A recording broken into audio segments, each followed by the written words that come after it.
On today's episode, we are talking about our favorite animated projects.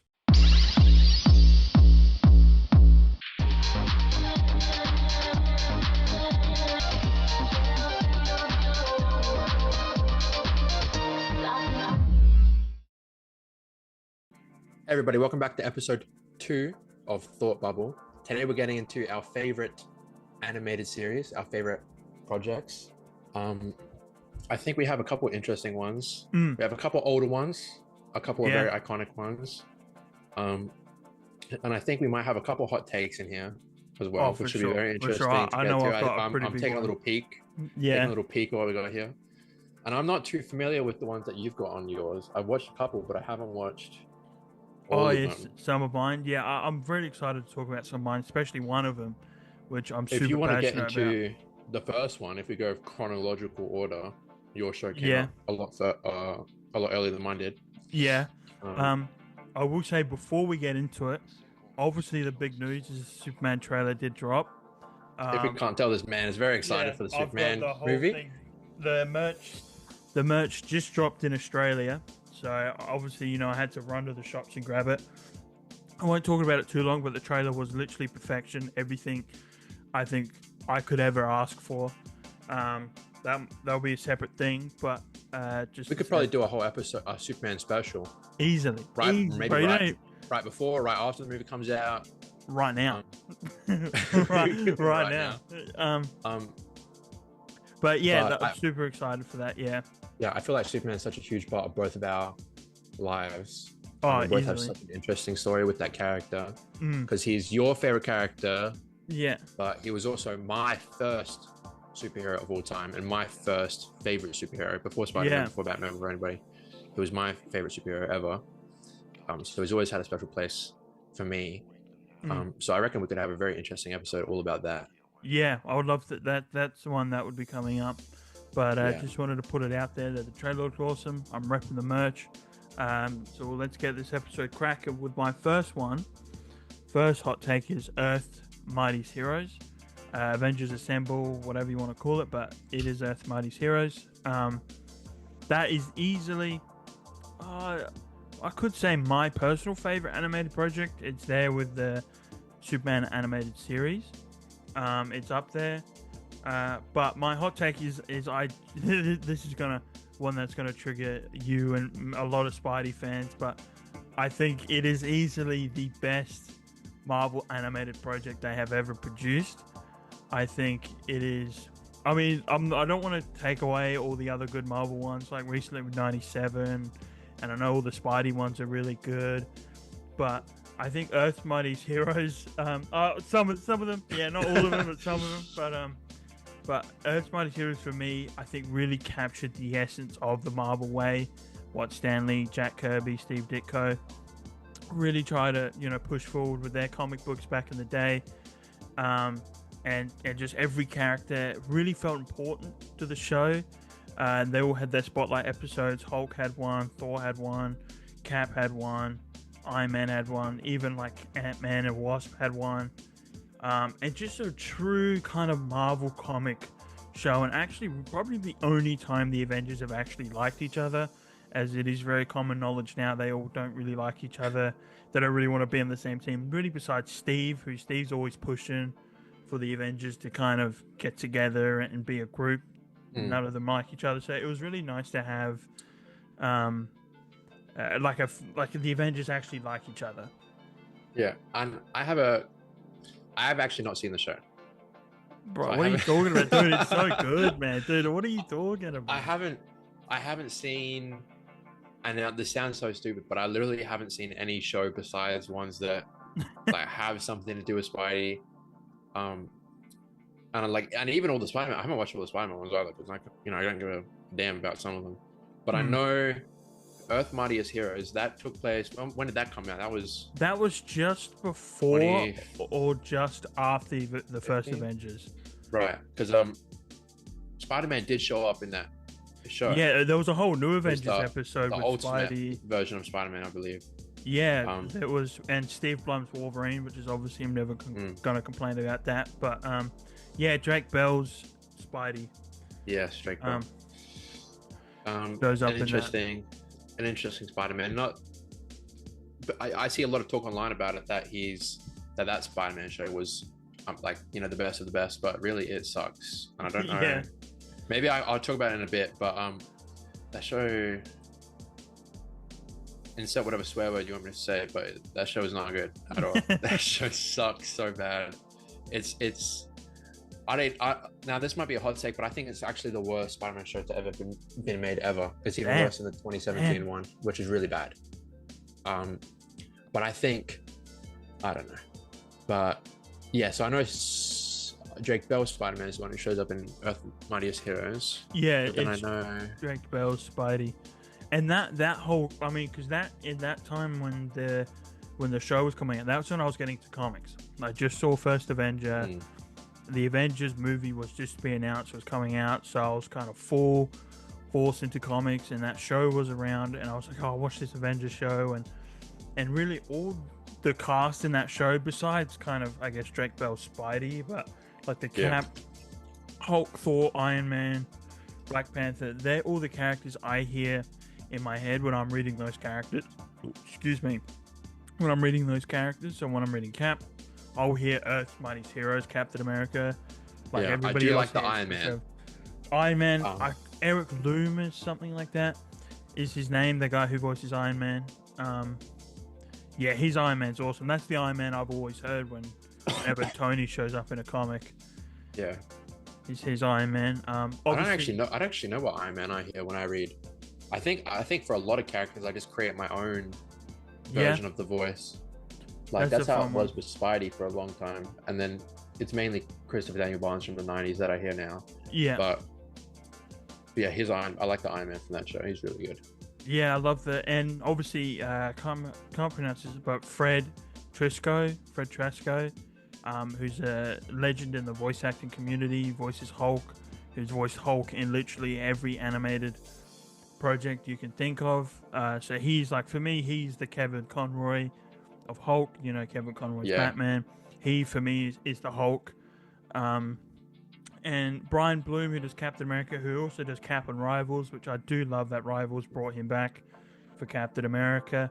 I do like Roger Craig Smith's Cap, who has voiced Cap in other Marvel projects. He did Cap in the Avengers Assemble show, which was like 2016, 2017, and he did Cap in the Lego games, which I like it. He's a legendary voice actor, great Batman, Sonic. Yeah. What a range on him.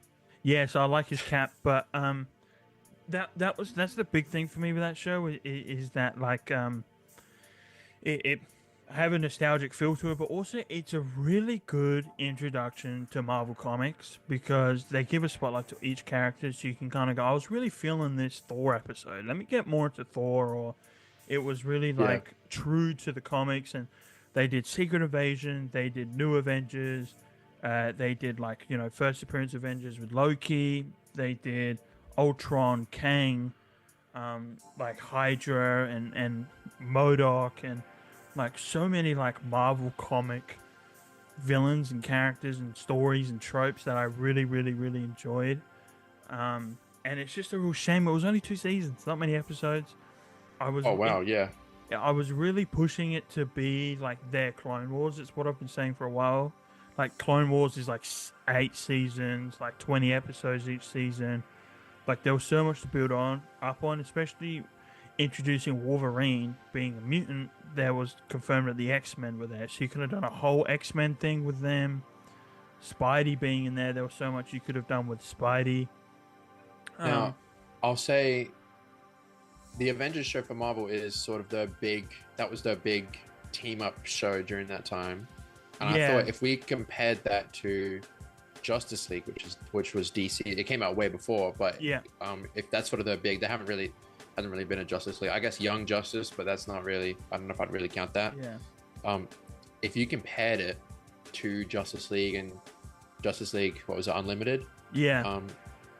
How accurate do you think the two are? Like, is Earth Mightiest Heroes like so much better in your opinion, like comic accurate wise and character wise? Would you say Justice League is very comic accurate in that sense?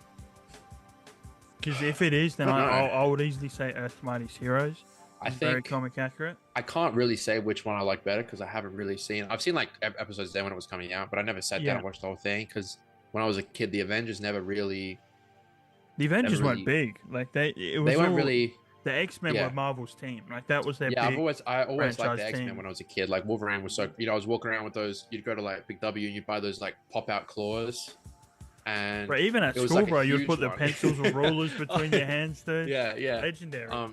But yeah, like it was always Wolverine and the X Men that I never really cared about Avengers. Like I remember when the Captain America movie came out, and my dad was like, "Oh, the movie came out," and I was like, okay. Yeah. I was like, "Why do I want to see about a movie a guy with shield doesn't even have any powers?"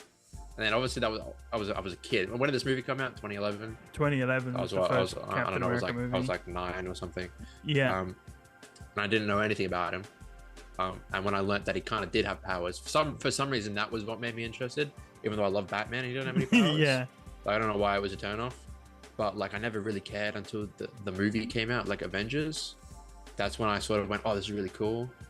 And then, but yeah, like the idea of it itself never really appealed. I don't know why, but I was always a Justice League guy, always a Batman, Superman. You know what I mean? I guess I kind of felt like I had my team. You know? the Avengers, it's an interesting one because I'm not big on team up books. Like X-Men and Guardians are fine because they're written to be a team. I'm not too big on Avengers or Justice League. Like, look, I have my favorite. I like Justice League stories. I like Avengers stories, but I'm not someone that's seeking them out. I just feel like there's an inconsistency with how people write them. Like Superman's written like this in his run, and then a writer has a different opinion. Oh, and yeah, that's a huge problem when you get these team up books. yeah, I think it's more with Avengers and the Justice League, not so much like because Titans can have that, but Titans are, I think, more and more written to be like a team, like X-Men and Guardians. But that's why in the 90s Spider-Man show, what was his name? I'm blanking on his name, but because obviously in that show you had Iron Man, Captain America, Fantastic Four, Daredevil. They all showed up in Spidey's show, but Spider-Man never showed up in the Fantastic Four or Hulk, the X-Men shows. One. Yeah. And all those other shows. Yeah, I don't know if Hulk showed up in Spider-Man. He might have, but I don't think he did. But the point is that Spider-Man never showed up in those shows because he didn't believe that they would write him in a way that he would approve of, because he was no longer it was no longer in his own control. It was in somebody else's control, and they weren't going to write him the same. So he's just like, I don't trust anybody except me. So everything's off the table. That's why he never showed up in anything. And if it was just like a 5-second cameo without any real substance to it, which is better than nothing. But and I understand that, you know what I mean? Like you have a character and you want him to be portrayed a certain way, and you don't really trust anybody else to do it.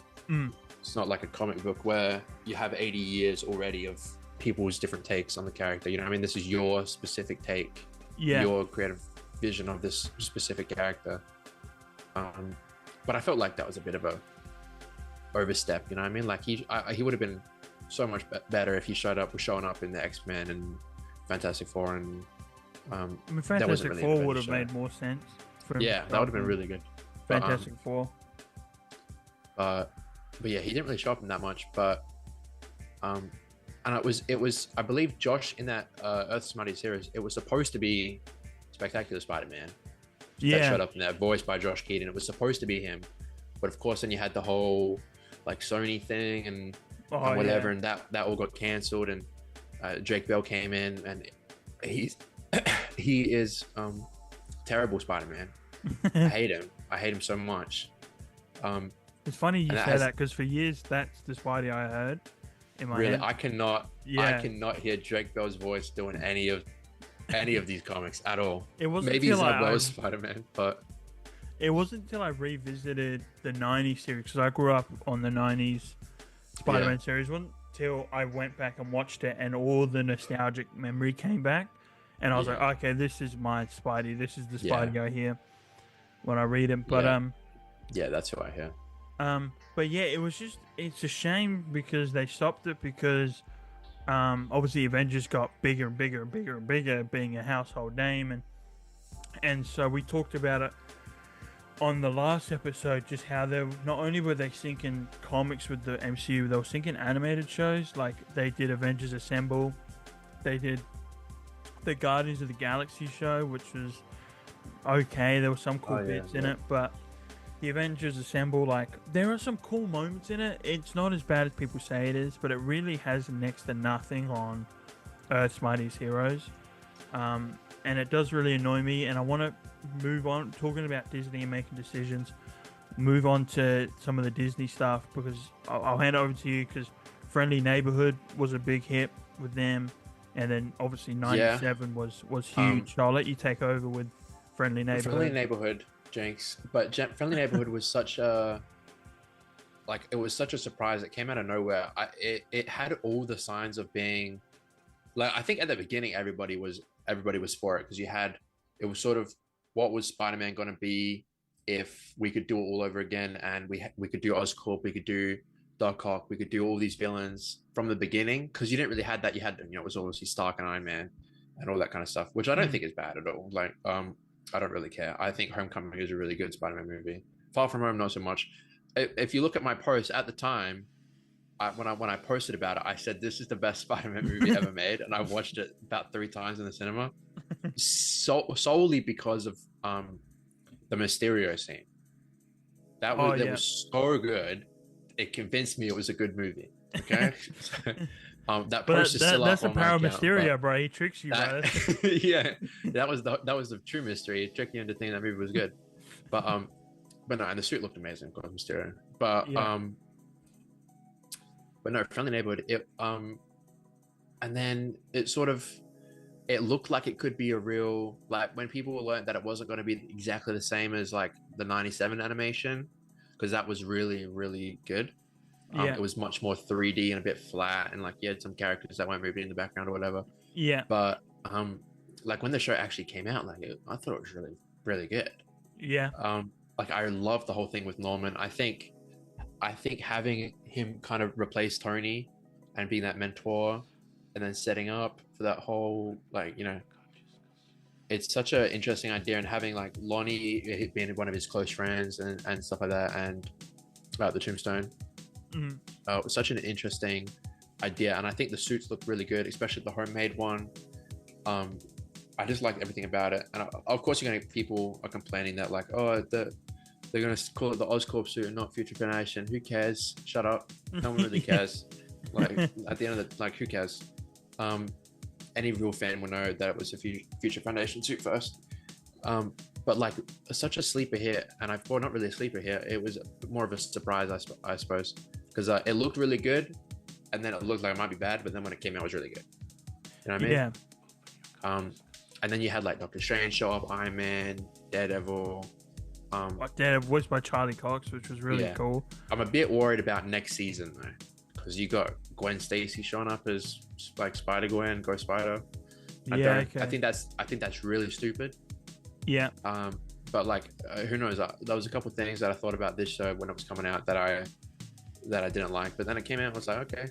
But I don't really see, because this seems like a very Ditko, very like, if you look at how he's designed with the glasses and the hair and the it's like, it seems like a very early Spider-Man comic based show.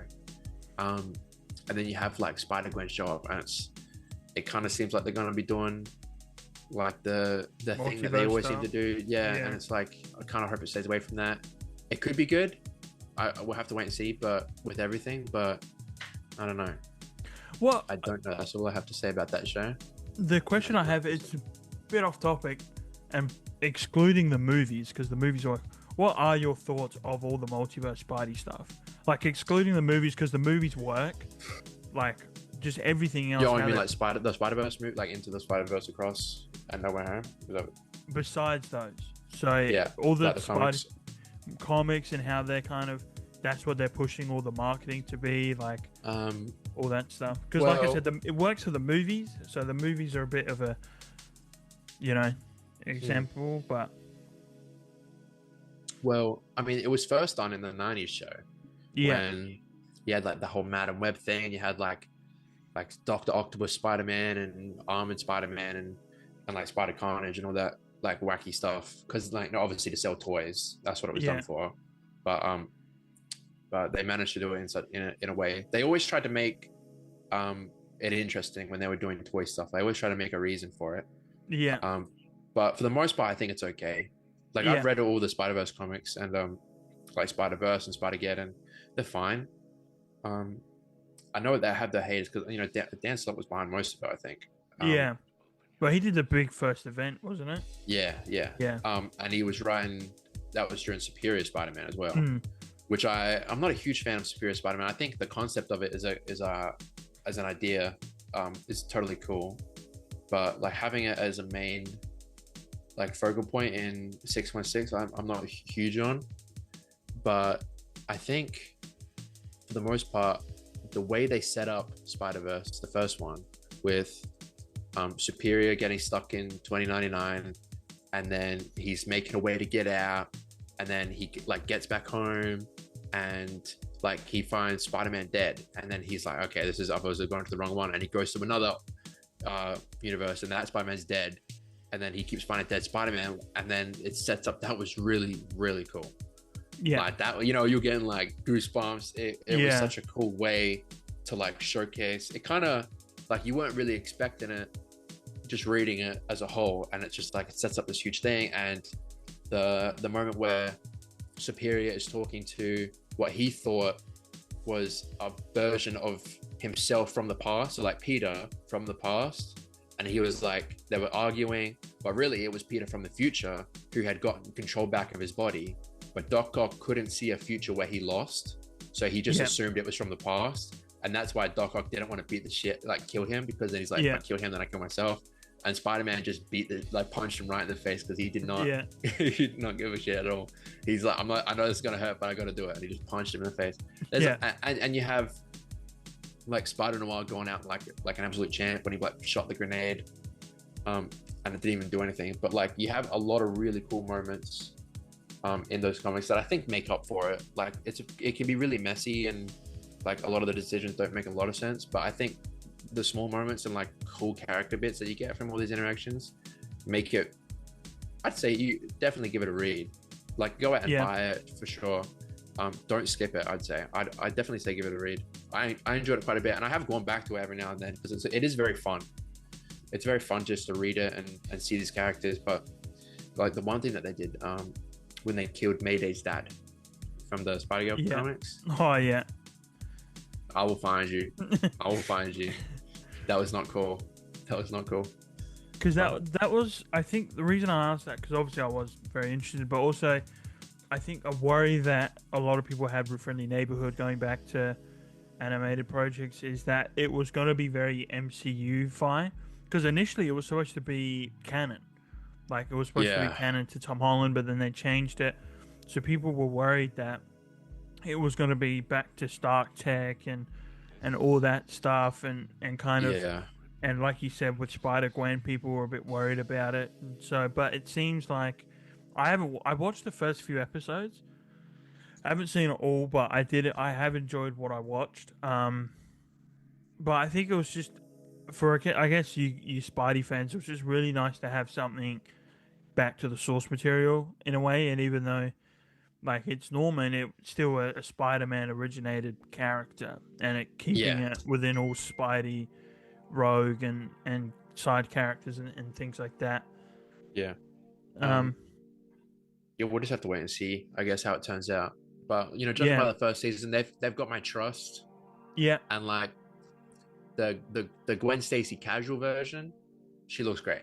Yeah. I have no problem with introducing Gwen Stacy. I think they probably should have done it already. But like I'm not sure like the logic of her being Spider-Gwen is, and I don't know. I think it works better as its own sort of universe thing, like they did in the Spider-Verse movies. But we'll have to wait and see, I suppose.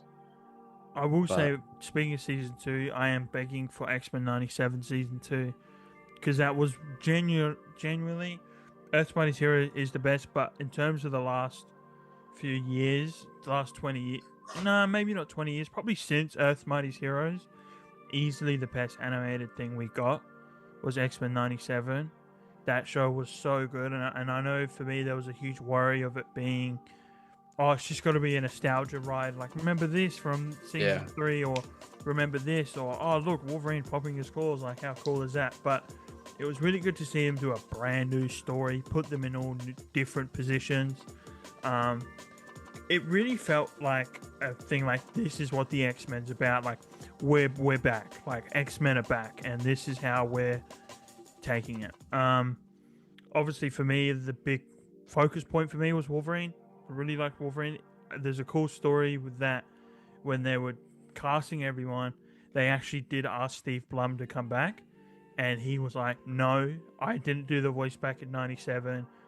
I think his name Todd Cowell, I think, something like that. Can't remember his name, the original voice actor. But they were like, get him. Like, I'm not doing it. Like, they asked him to audition for it, and he's like, no. Like, it's not me. Like, get him. Yeah. He's the OG. So that was a really nice little touch, like, you know, with among Wolverine voice actors. But it was just nice to finally get like a self-contained, like I said with Earth's Mightiest Heroes. I really miss that comic book feel from animated projects, and the whole point of animated stuff is that like you're supposed to feel like you're reading a comic book. Like, that's the true comic book feeling you get. And so rather than read comic books, animated, that's supposed to the feeling you get is from watching an animated series. So it was nice to get that back with a modern, like in this decade, Marvel animated show, and seeing the whole resurgence for X-Men, and like Deadpool Wolverine coming out the same year. It was really, really nice to see. I cannot wait for season 2. They're doing Bone Claws Wolverine, which I'm excited for because that adapts a lot of Larry Hammer's work from Wolverine, which I'm excited to see. But it's just, I just really hope Disney can learn from this, and I hope, like, because now everyone's begging that, like, you know, oh, Earth's Mightiest Heroes need to get the 97 treatment. Oh, Spectacular needs to get that. Like, every single Marvel show ever needs to get the 97 treatment. And we could be here all day talking about which show should get the 97 treatment. I'll just say right now that there is only one show that deserves to get that 97 treatment. Yeah, and I think, it is Spidey, and I think it's, I think, like, as much as I would want it to be Earth's Mightiest Heroes, I think it only makes sense for it to be Spidey. But he did show up at the end as well. You know what I mean? Yeah, so they're not trying to hide that he exists. Like, he's out there. Yeah. You know, the Mary Jane was back. So there is a story there to tell, and there's people that will watch it. And you know, they revived one 90s show. What's stopping them from doing another one? Yeah, it's the only one that makes sense, I think, to do Spidey. But yeah, it was just, and then like compare it to like What If, and like the What If comics is supposed to be one take. Like, one of the favorite ones I've read is like, what if Matt Murdock was an agent of S.H.I.E.L.D.? And then the big one is like, what if Ben Reilly wasn't it Flash Thompson with Spider-Man, something like that? Yeah, I think that was that's the big one. Yeah, like like fun one take what if stories, and then season 1 started like that. Like, Captain Carter was really cool. Like, what if Peggy Carter got the super soldier serum? That's a cool idea. You know, they've just done it to death by now. Yeah, and now it's like some big multiverse, the Avengers of the multiverse, some omniverse, like Vision, Ultron, and he's got the Infinity Stones, and he's got this now, and they made a completely new character that for the show that's like can beat this version of Ultron. Like, it was just really weird, man. Like, they really dropped the ball with what could have been such a fun, like, because people wanted proper what ifs. Like, what if like somebody else went to the Soulstone planet? Soulstone, yeah. And they got sacrificed. What was your favorite episode that they did in the whole thing? I stopped watching after like 4 episodes season 1, because then that's when they spiraled into the whole But I really liked the first Captain Carter one. How like it was just a simple, like, she gets a serum, she becomes Captain Carter, like Captain Britain in a way. And I was like, that's really fun. Like, that's really cool. There's nothing wrong with the concept. And I think her showing up in Doctor Strange was fine as well. You know, just a little like, hey, this is what, you know, this character still exists.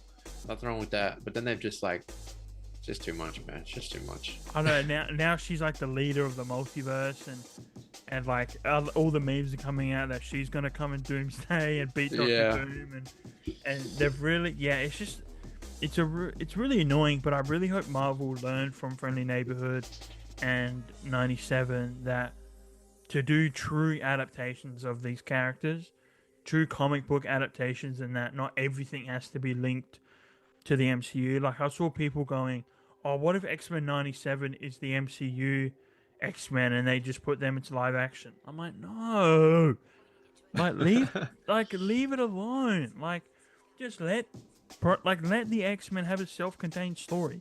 Let Friendly Neighborhood have a self-contained story. Like I don't. Like, and people are like, "Oh, imagine if Friendly Neighborhood shows up in like Secret Wars and they do like the animation thing for him." I'm like, why? Like, it's so annoying, man. Like it's fun in Spider-Verse when we saw Spectacular and we saw Yuri Lowenthal. Like, that's really cool. If you're gonna have him keep it to those multiverse movies. Don't have it show up in the standalone series. You know what I mean? Like, keep Friendly Neighborhood about Friendly Neighborhood. Keep X-Men about X-Men. Don't have it. Nothing. We don't need to cross over with anything. That was why these older shows were so good, because they just told one story about one thing, and if they crossed over, then usually it was important or it made sense. Like, you know, Spider-Man showing up and the X-Men showed up in his show. But that makes sense. It happens in the comics all the time. Like, there's nothing wrong with that.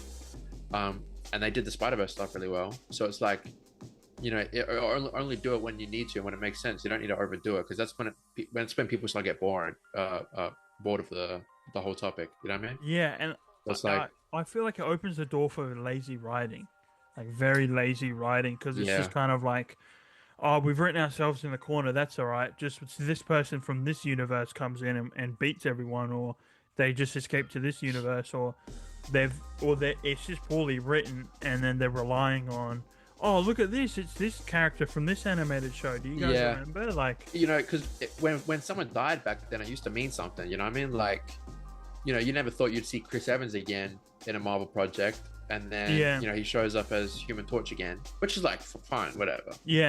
But then, like, also Robert Downey Jr., you know what I mean? He died as Iron Man. It was super sad, and everyone was crying at the cinemas. And it was like a, you know, kiss goodbye to his career as Iron Man and his time on Marvel. And then it's like, oh no, he's back as Doctor Doom this time. But it's like, you know, obviously the movie's not out, so we don't actually know really what they're doing. Like, is he still like an Iron Man thing, or is it like he's just Doctor Doom that looks like Iron Man, or like are they even going to show his face? Like, I don't know. Like, we have no idea. I definitely feel the same about Wolverine. Obviously, him coming back for Deadpool 3. That was a fun variant, but Logan was such a beautiful send-off to his career as the character. And then they do a variant, and it's just kind of... Because watching... Like, look, I love the suit. I spent $600 on that suit, so I can't really... I've still got your glove, by the way. Oh, have you? In my room, I've got one of the gloves. I think I've got the other one. But like, I'll bring it at Comic-Con in 2 weeks, guys. We'll make a video. 2 weeks. Yeah, Oz Comic-Con. Very excited. But I wouldn't have spent $600 on that suit if I didn't love it. But I just didn't love how they brought it back for fan service, because the movies, I watch it again now and I'm like, it's not that good. Like, I haven't rewatched it, you know. But that's what I mean. Like, there's no desire to rewatch it, and I rewatch it and I'm like, it's not that good. Like, Wolverine carries the whole movie, but I'm extremely biased towards that. So, can I say another hot topic while we're here about talking about this movie? I hate Ryan Reynolds as Deadpool. Oh, this movie is I think the first two are fun. This movie, I couldn't stand him. First one's like whatever, I guess, but like I don't know what it is recently. I used to love him, but I just, like, nowadays I just can't stand Ryan Reynolds. Bro's traumatized from Green Lantern. Bro's that traumatized from Green Lantern. Well, I mean, you know, if I turn the camera right now, you see my Green Lantern stuff. So I'm a huge GL guy, but like, I don't know what it is. Just something about his Deadpool is like, and I think I prefer the second one because, you know, that you have that whole thing where Vanessa died and he was like, you know, super sad and stuff. I think Deadpool should be a really sad character a lot. Well, like, he's sad very clown. Sad. Like, that's the best way to describe it. That's literally the perfect description. And I feel like number 2 was good because he was very sad, but then, like, I don't know, it just doesn't feel, it's not really what I look for when I read, and I have read quite a bit of Deadpool, and I just feel like it's not exactly what I'm seeing in the comics. I feel like it's kind of like it's just been sort of It's washed too out a meta. little Like bit. this third movie was It's way way too too meta. meta and like Yeah. way too cringy as well. Like Deadpool's supposed to be cringe, but like in a funny way, and I feel like it's mainly cringe in a cringy way. Yeah, like Like for me, the jokes land because of Wolverine's reaction. Because I think in a way you're like, this joke's not funny, but then when Wolverine's like, "Can you just shut up?" Like you find it funny because you're like, "Yeah, like you can laugh please?" at Wolverine's reaction Yeah. to the joke. Yeah, because But you're like, "Please shut up." Yeah, yeah, which works for the movie, I guess. but yeah, it's just I don't know. Writers don't fuck with it at all, really. Nah. It's just sort of I don't know. Like at the time I did, I liked the first one when it came out because I was just a kid and I didn't really know any better. But like Yeah, now that I've read a bit, I just don't. It's not what I see when I read the yeah. comics. But I have no desire to go back and watch those movies. Like, I have more of a desire really to go back and watch like the old X-Men movies than any of those Deadpool movies. yeah, I think that's the struggle with those movies. Like you watch them once or twice and the jokes land and they're funny, but when you watch it after a while, you're like, yeah, these jokes are not funny. Like they don't land as well. Like I guess people change, humor changes over time, but yeah. It just was very 12-year-old in a way. You know what I it mean? is like And you get like so many of those there's cosplayer guys, and they're trying to. Maybe that's what's actually ruined it for me because obviously we go to Consular and we cosplay, yeah. and you get most of the Deadpool cosplayers are okay. There's one Like, Deadpool cosplayer who's a really cool guy. Our good friend Lachlan, he's a Deadpool cosplayer. yeah, But then there's another one. I can't remember his name. He wears the Crocs at Toy Fair. You know the one who wears Crocs? Yeah, No, I that's know who Lachlan. you're talking about. But you know the No, one. he does Bluey as well. Yeah. That's the other But guy. really, any other Deadpool cosplay you see, it's just kind of cringe. They're always creepy and shit. I've been groped by a Deadpool cosplayer. I've been molested by a Deadpool cosplayer, and I'm a dude. whoa. Getting real deep here. No, like it was first time showing up at I think it was AvCon 2 years ago, and I'm Spidey, and you know, there's this big Deadpool Spidey thing. The comics, I thought they were really good. There's only 50 issues, so it's like a quick read, but you know, a lot of people shipped it to, which is whatever. I think there's nothing wrong with Deadpool having a crush on Spidey, but I'm not a huge believer in that ship. But yeah, I was walking to the con and a Deadpool cosplayer. I don't even have my mask on or my gloves. I'm just walking around, and he's like, Spidey, get a pic. And I'm like, oh, hey, Deadpool. I'm like, yeah, sure. And he walks up and he just gropes me and squeezes right. What? Ew. Yeah, I have a photo of it, like, because he did it right as the photo went, and my face, bro, it's just yuck. And I was like, yeah, funny, but like, I don't know. I just felt a bit uncomfortable. You know what I mean? Yeah. Like, you know, I'm a stranger. I get it's like funny with Deadpool and Spider-Man, but it's like, if I was a girl, oh yeah, you get a lot of girls okay, fighting. you would get demolished, right? You'd get sent to jail. But yeah, and I feel like we had that snippet a bit on topic with the Deadpool thing of that animated series that was cancelled. Oh, that was and they fun. did that could have been fun. like it was like a couple minutes of a little preview, and they used audio from the movie, didn't they? I think it was, they didn't record anything new, but they made a new animated scene from it, and that was really promising. That looked really good. And I feel like that could have been what I wanted out of a Deadpool thing, but obviously we'll never know. But I do want to. We'll go on. Interesting character. Yeah, I mean he would work well for an animated project if done right. I mean what we just said. I do want to go on talk about the GOAT now. I don't know if I was talking about the GOAT now, but I want to talk about the GOAT now, and we'll move on to DC stuff. Yeah. Okay. So now that we're talking about the GOAT Spider-Man, we'll start with different GOAT. GOAT of DC. That's it. Talk about the one that started it all, really, the Max Fleischer cartoon. That actually insane. It holds up so well. For like, better than most cartoons that are coming out. Dude, it's crazy. Like, considering it was made in 1939, like that's just wild to think like the animations were that smooth, and it's just fun, heartfelt. Superman, Golden Age Superman. If people that have read Golden Age Superman, it's just really fun, very champion of the oppressed. But like not much substance to it, but like again, you got to think of a kid back in 1939.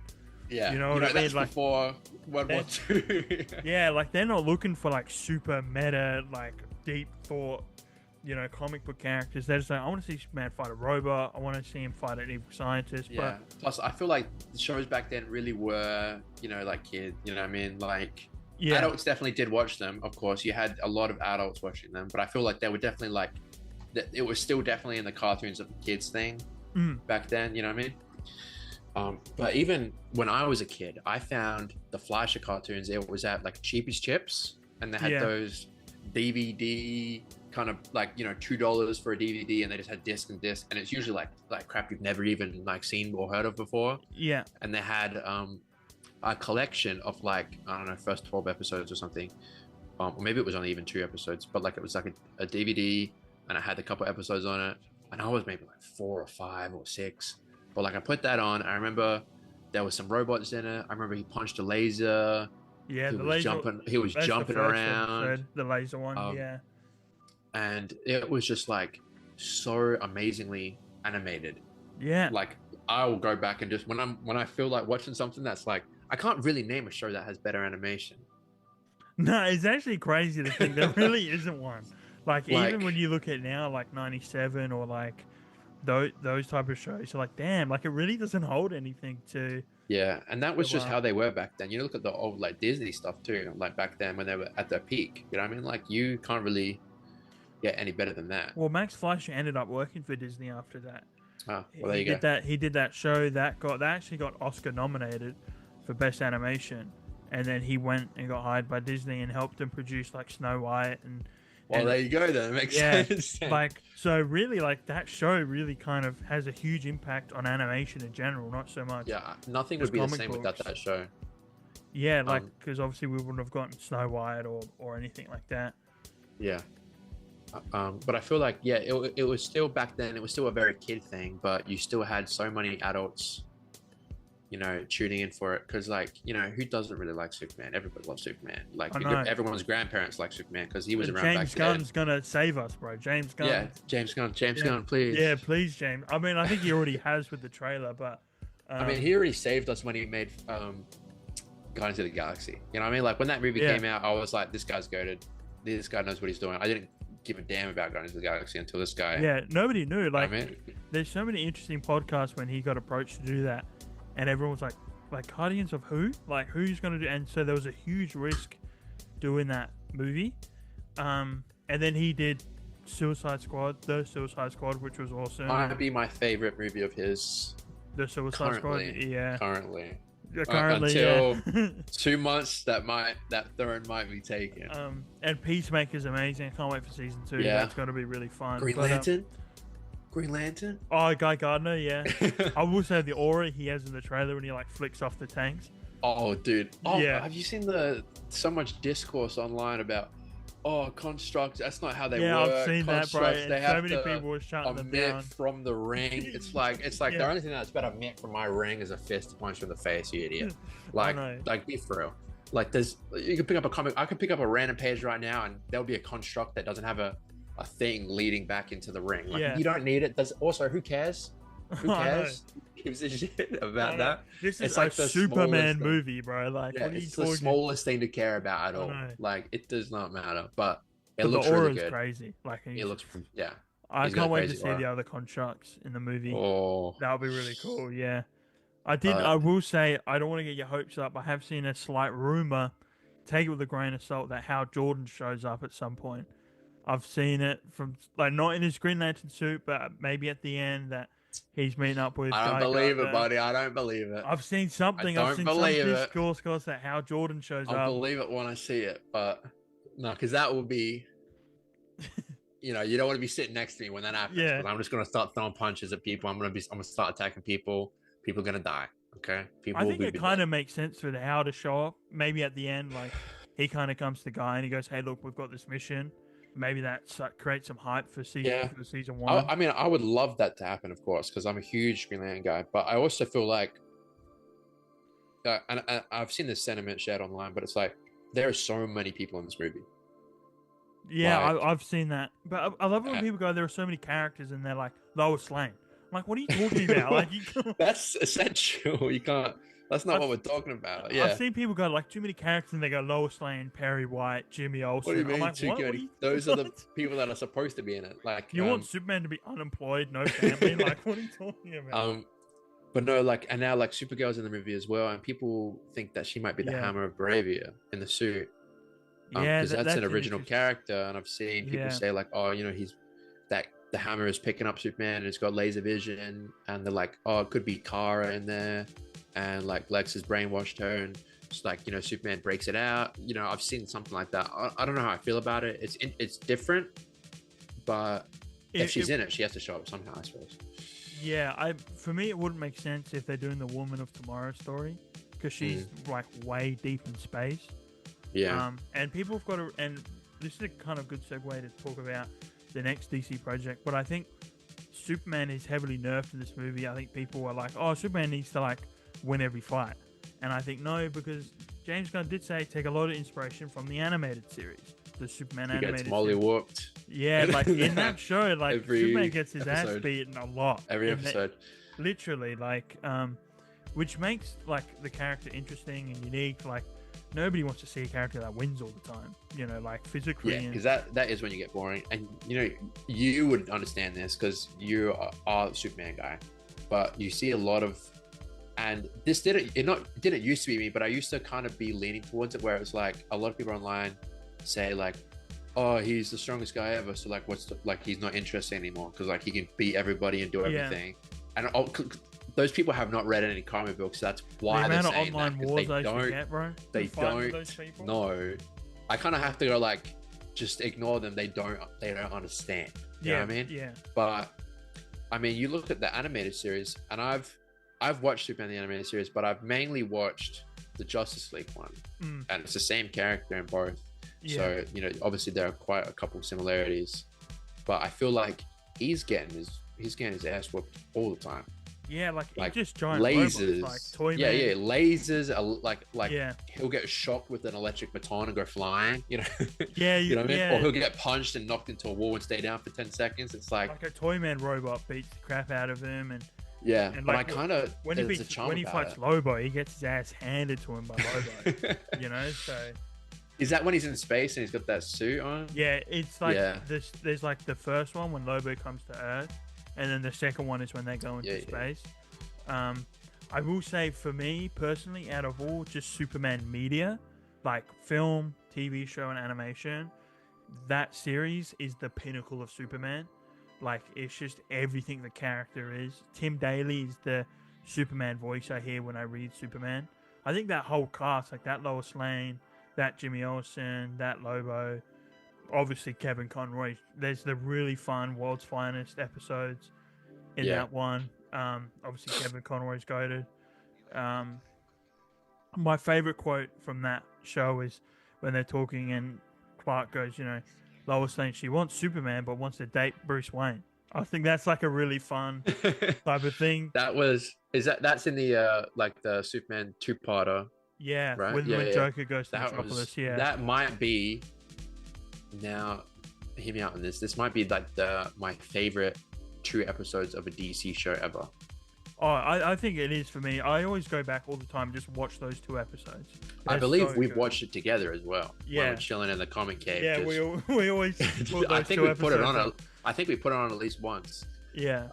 But it's just I know I've watched it because I love. When I was doing my Batman, I made that little tiny kryptonite drug baggie that he had. Yeah, the little sliver of kryptonite. But yeah, like I'm trying to think. You have some great episodes. I think Justice League International it was where no Unlimited, sorry, where he's got the thing on him from Mongol that, and it's it's ripped straight from the comics where he's got that alien on him, and that's a really good one. But like I'm just thinking like just like even visually, like the Superman the anime series was so much better looking visually as well. Well, it's all Bruce Timm, the goat Bruce Timm. Yeah, but he did do the Justice League one, but if you look, it's so much more like handmade, hand drawn, where the Justice League one feels a lot more digital.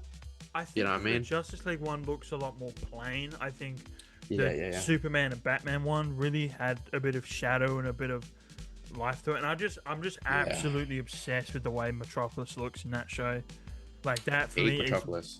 Dude, that I just love, and I'm glad you can see it in this show. James Gunn's kind of replicated that, or in the movie. Sorry, he's replicated that in a way, which I absolutely love. Like the Daily Planet stands out.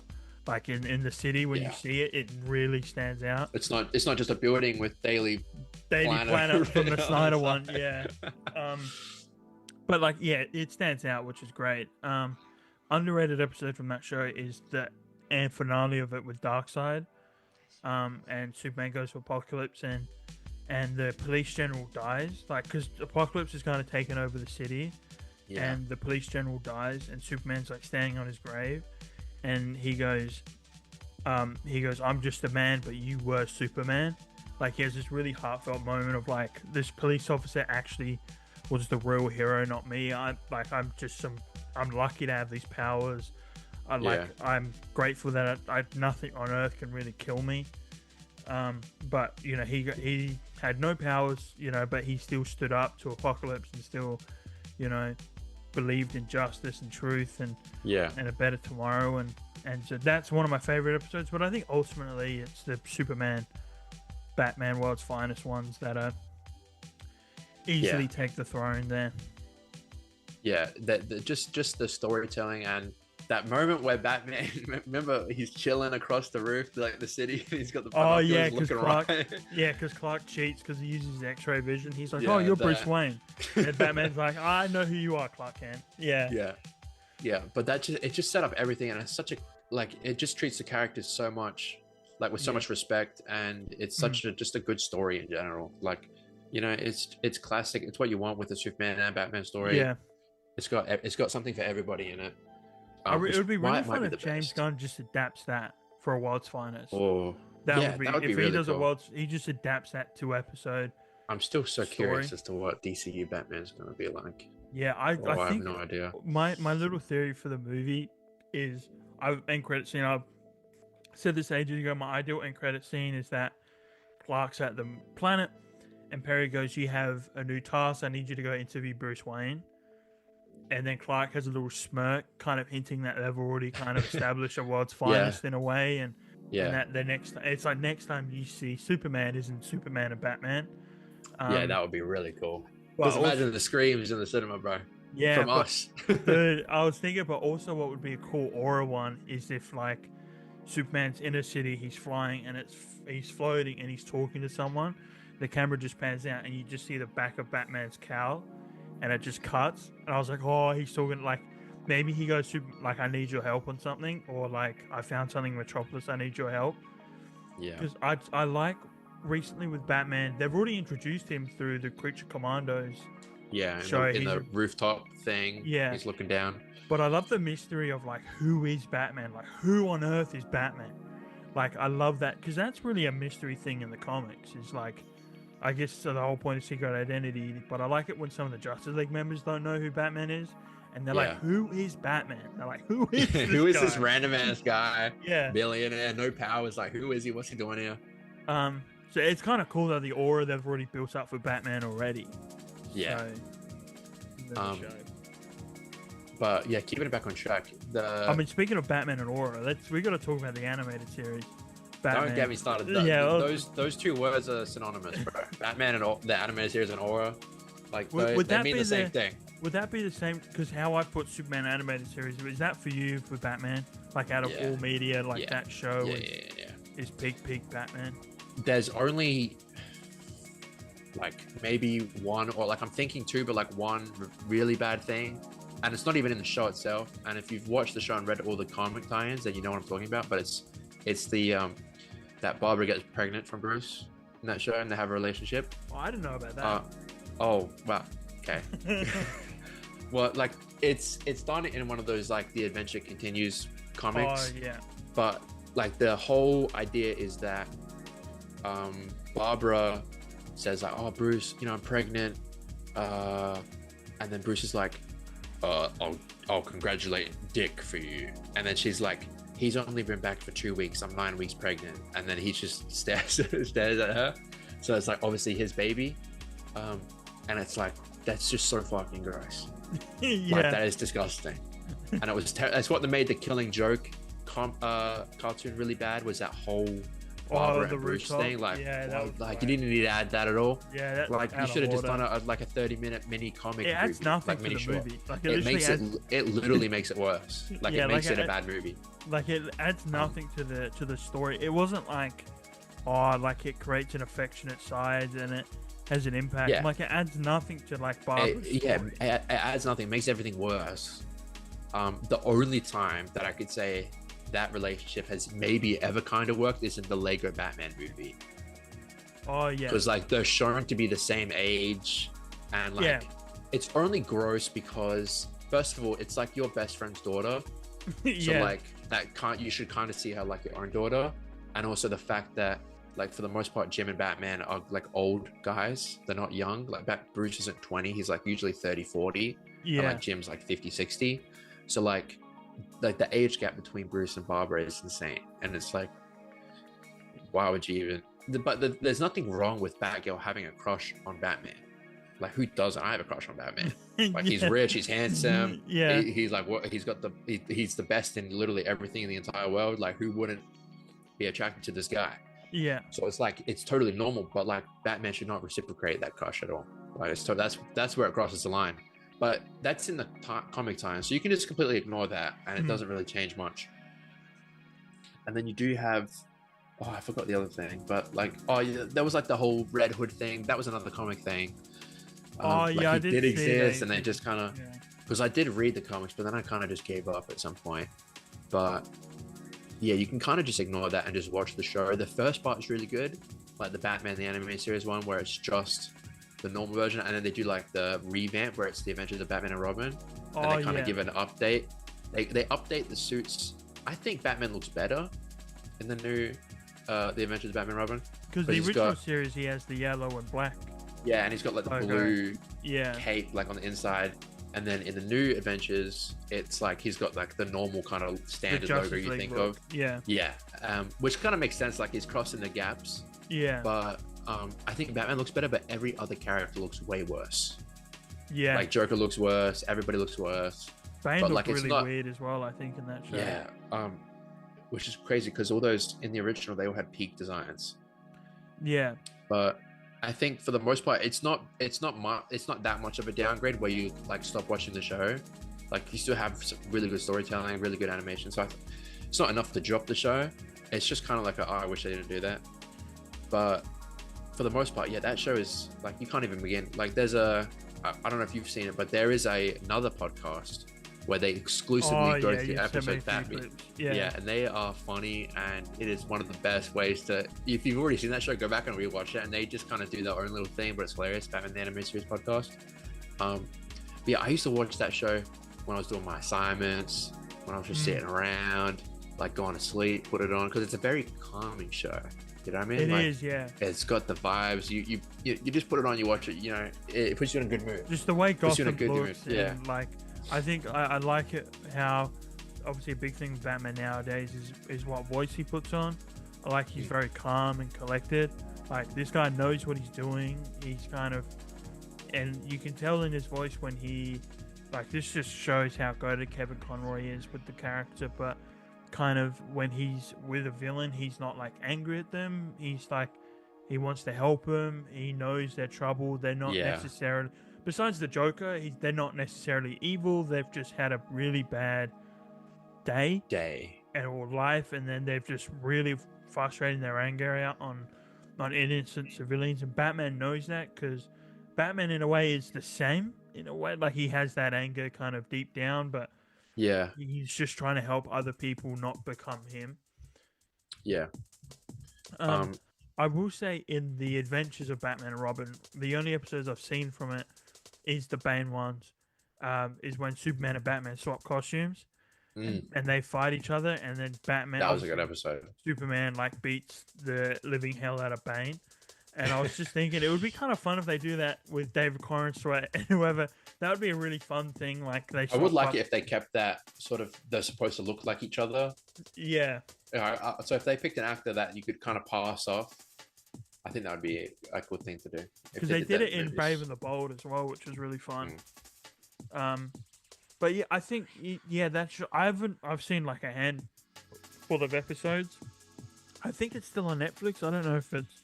I mean, we got HBO Max here in Australia now, so yeah, it's on there. Everything's on there. Yeah, the Justice League show in particular. I think. Have you seen every episode of both? Not the first one I have. Yeah, but not Unlimited. But not Unlimited. But that's on HBO, so I'll have to go back and watch. Yeah, I mean, I've been rewatching it. I rewatched some of it recently, and I think I must have gaslit myself into thinking that I had seen all of it because I definitely have not. Yeah. But I have seen every episode of Justice League, the first one. Yeah. But you have some classic ones that I thought were in Justice League that were actually in the sequel show, like the kid one when they were turned into kids. Oh yeah, that's in the second one, I think, which is weird because usually in the Unlimited, you get like random ass characters that showing up. Yeah, we had Hal Jordan show up at some point. He shows up. Yeah, finally. Yeah. Yeah, and I think it's probably I wouldn't say better, but I think I prefer from like what I've watched recently. I think just in general it's a bit more interesting. What, Unlimited or the Unlimited? Yeah, because I just think you have so much more variety and so much more potential with all these characters. And like it does get a bit tiring. Like when you know so much about this, when you were a kid, it didn't matter. But like watching Flash now get like tripped over by something or like like not being able to run fast enough. It's like, what do you mean he can't run fast enough? Like, what do you mean? This isn't even Barry Allen. It's Wally West, isn't it? So it's like he should be faster. So like, and like Superman getting knocked out by a punch, and like the writers clearly love Batman the most because he's the one that always solves the problem, and like he always. I can't really remember a single time in that show where Batman gets humbled really bad. Like all the other characters seem to get kind of mollywhooped a lot, except for Batman. Like he kind of is always standing on business, but everyone else just kind of gets knocked around a lot. So it is quite annoying, and it's less annoying when it's a character you don't know or don't care about. Like if I see Captain Atom get knocked out of the sky, I don't care. You know what I mean? I don't go, oh, in the comics he should have survived that punch, or he should have. Like, I don't actually care. So it's a bit more watchable. Yeah, watching Superman get his ass beat every episode, I'm like, what is this, bro? It is annoying. Yeah, I'm like, but then he locks in. He locks in sometimes. Oh, especially Darkseid. I love that Darkseid one. Yeah. And in the one with the alien, when it takes over, and he does, like, and Mongol is there. Yeah. He does lock in there and just in the Fortress Solitude, and he comes in and he just, I love it. He just molly whoops Mongol. The Darkseid one, I love that one. It's just like when he's like living in a world full of cardboard, but you can take it, can't you, big boy? And he at the start when he goes, what we have here is a rare opportunity for me to cut loose. Oh, dude, such aura. I really hope they give Coruscant something like that. Like they're not on Earth, but maybe they're on Apocalypse, and they're like Clark, you have to lock in here. Like this guy is a million times stronger than you. I would love something like that. My favorite, I did have a favorite. Obviously the one we talk about a lot is when Clark takes Martian Manhunter back to Smallville for Christmas. Beautiful episode. Yeah, I always get teary every time I watch it. It's just such a lovely episode. Martian Manhunter is one of my favorite characters ever in DC. Yeah. So like seeing an episode where like, I think for the most part, Martian Manhunter is one of the most difficult characters to write ever because on paper. We've spoken about this, how we're like, we've had many conversations about this, but he kind of is like the most OP character to ever be made. He's like the strongest telepath ever. He can't be Goku though. honestly, if he was written well, he probably could. Let's not get into it, but you know what? Yeah, let's not get into that. That would be a whole thing. But like, you can't beat a character that you can't touch. You know what I mean? Like. Doesn't matter how strong or fast you are, if you just go through him, like there's no point. And like he can just boom and like mentally destroy you in every conceivable way. So it's like, I don't know, he's one of my favorite characters. I think he's such a lovable character too, and I really hope he shows up in the DCU because he was done really well in that show and that episode specifically, because they have so much in common, Superman and Martian Manhunter. They're both aliens, they're both sort of out of place, and they have that similarity that they share with each other. I was But going to obviously, say Martian people that Manhunter looks say different. that Clark's the last of the last Kryptonian. I'm like, clearly he's not, because there's about 10 Kryptonians that are still The alive. only person who's the Yeah. last of something is Martian Manhunter, because I know, it's usually yeah. just him, or Yeah. might get one other survivor. You know what I mean? And it's usually Muller Fleck or whatever his name is. Yeah. But no, but it's so impossible to write Martian Manhunter because, like, on paper he beats every villain ever. Like, fire is just a fear. Like, half the time it's not even his actual weakness. It's just like an ingrained fear he has.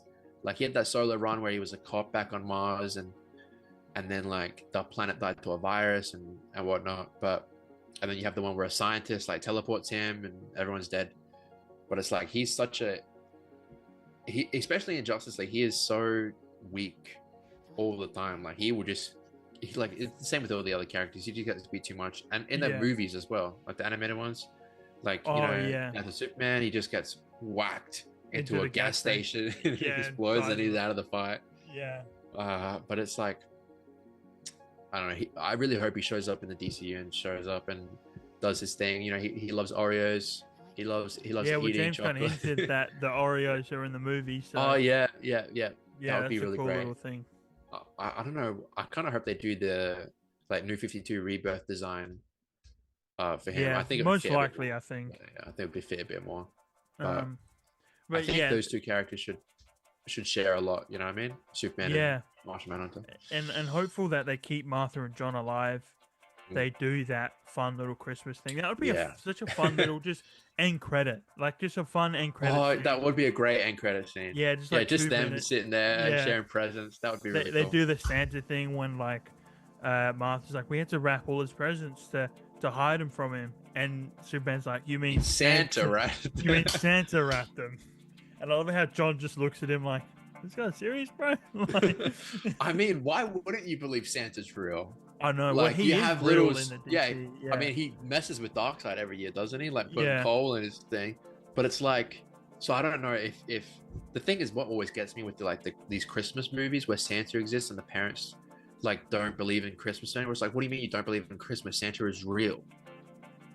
Like, you know, in that movie with what's it, Tim Allen, the Santa Claus. Oh yeah. Where it's like, oh, I don't believe in Christmas anymore. It's like, what do you mean? Like you were getting Christmas presents from Santa, like not from your parents, from Santa. Santa's real. What do you mean you don't believe in it anymore?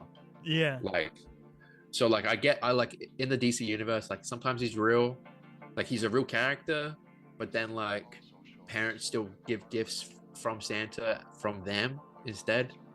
But like I get why he would think it's real. Like, why wouldn't he be real? I do find it really fun in comics when they introduce Santa and he's literally the strongest character in the entire universe. I think that's just so fun. Like they just recently announced with the you know how they were doing the ID cards? Is Santa a member on that? Santa's the strongest Justice League member. His power is the same as Superman, which they have like 100. Like Superman's power level is 100, same with Santa. They also just confirmed that Hal John Stewart is stronger than Hal Jordan. I did see that. I mean, I'm still like, 10 or so issues behind on everything, but like, I guess it makes sense at the moment. I think Hal Jordan is the strongest Green Lantern. Like, he is just the Green Lantern, so you can't really beat him. But I like when that whole thing with like, obviously in War Journal, he didn't even need a ring anymore. He was the ring. Like, I haven't finished that, so I don't even know if he gets a ring back, whatever. But it made sense at the time. But I also think like just the potential alone, like if they had them fight, like Hal Jordan would win. I just don't think. Yeah. But I guess now, like at this current time, like I can see why they'd say that. But I think that's just a bit below. I think there was so much wrong with those ID cards and having the power scale just kind of messes everything up. Like, you should never really officially confirm who's more powerful than someone else. Because some writer always comes along. I know. And changes that. 20 different things that disprove that ID card. You know what I mean? Like, there's so many things you can prove. Like, Batman beats Superman, so technically isn't that Batman the strongest Justice League member? And it's like Flash. I don't think he was even had a high score at all. But Flash should be one of the strongest people in the universe. He should be the second. If you're gonna put Superman number one, Yeah. Flash should be very like far, but shouldn't be that far behind. He should at least be number 2, at least Wally Yeah. West, like when he's all hyped up. I do want to talking about GLs, talking about some of the animated movies now, because I do really like the Green Lantern and all the other. Well, I mean, we'll talk about the other DC animated movies because they're really fun. But the Green Lantern ones were really good. What were your thoughts on those Green Lantern ones? Yeah, I mean, I only watched them once when I got back into GL.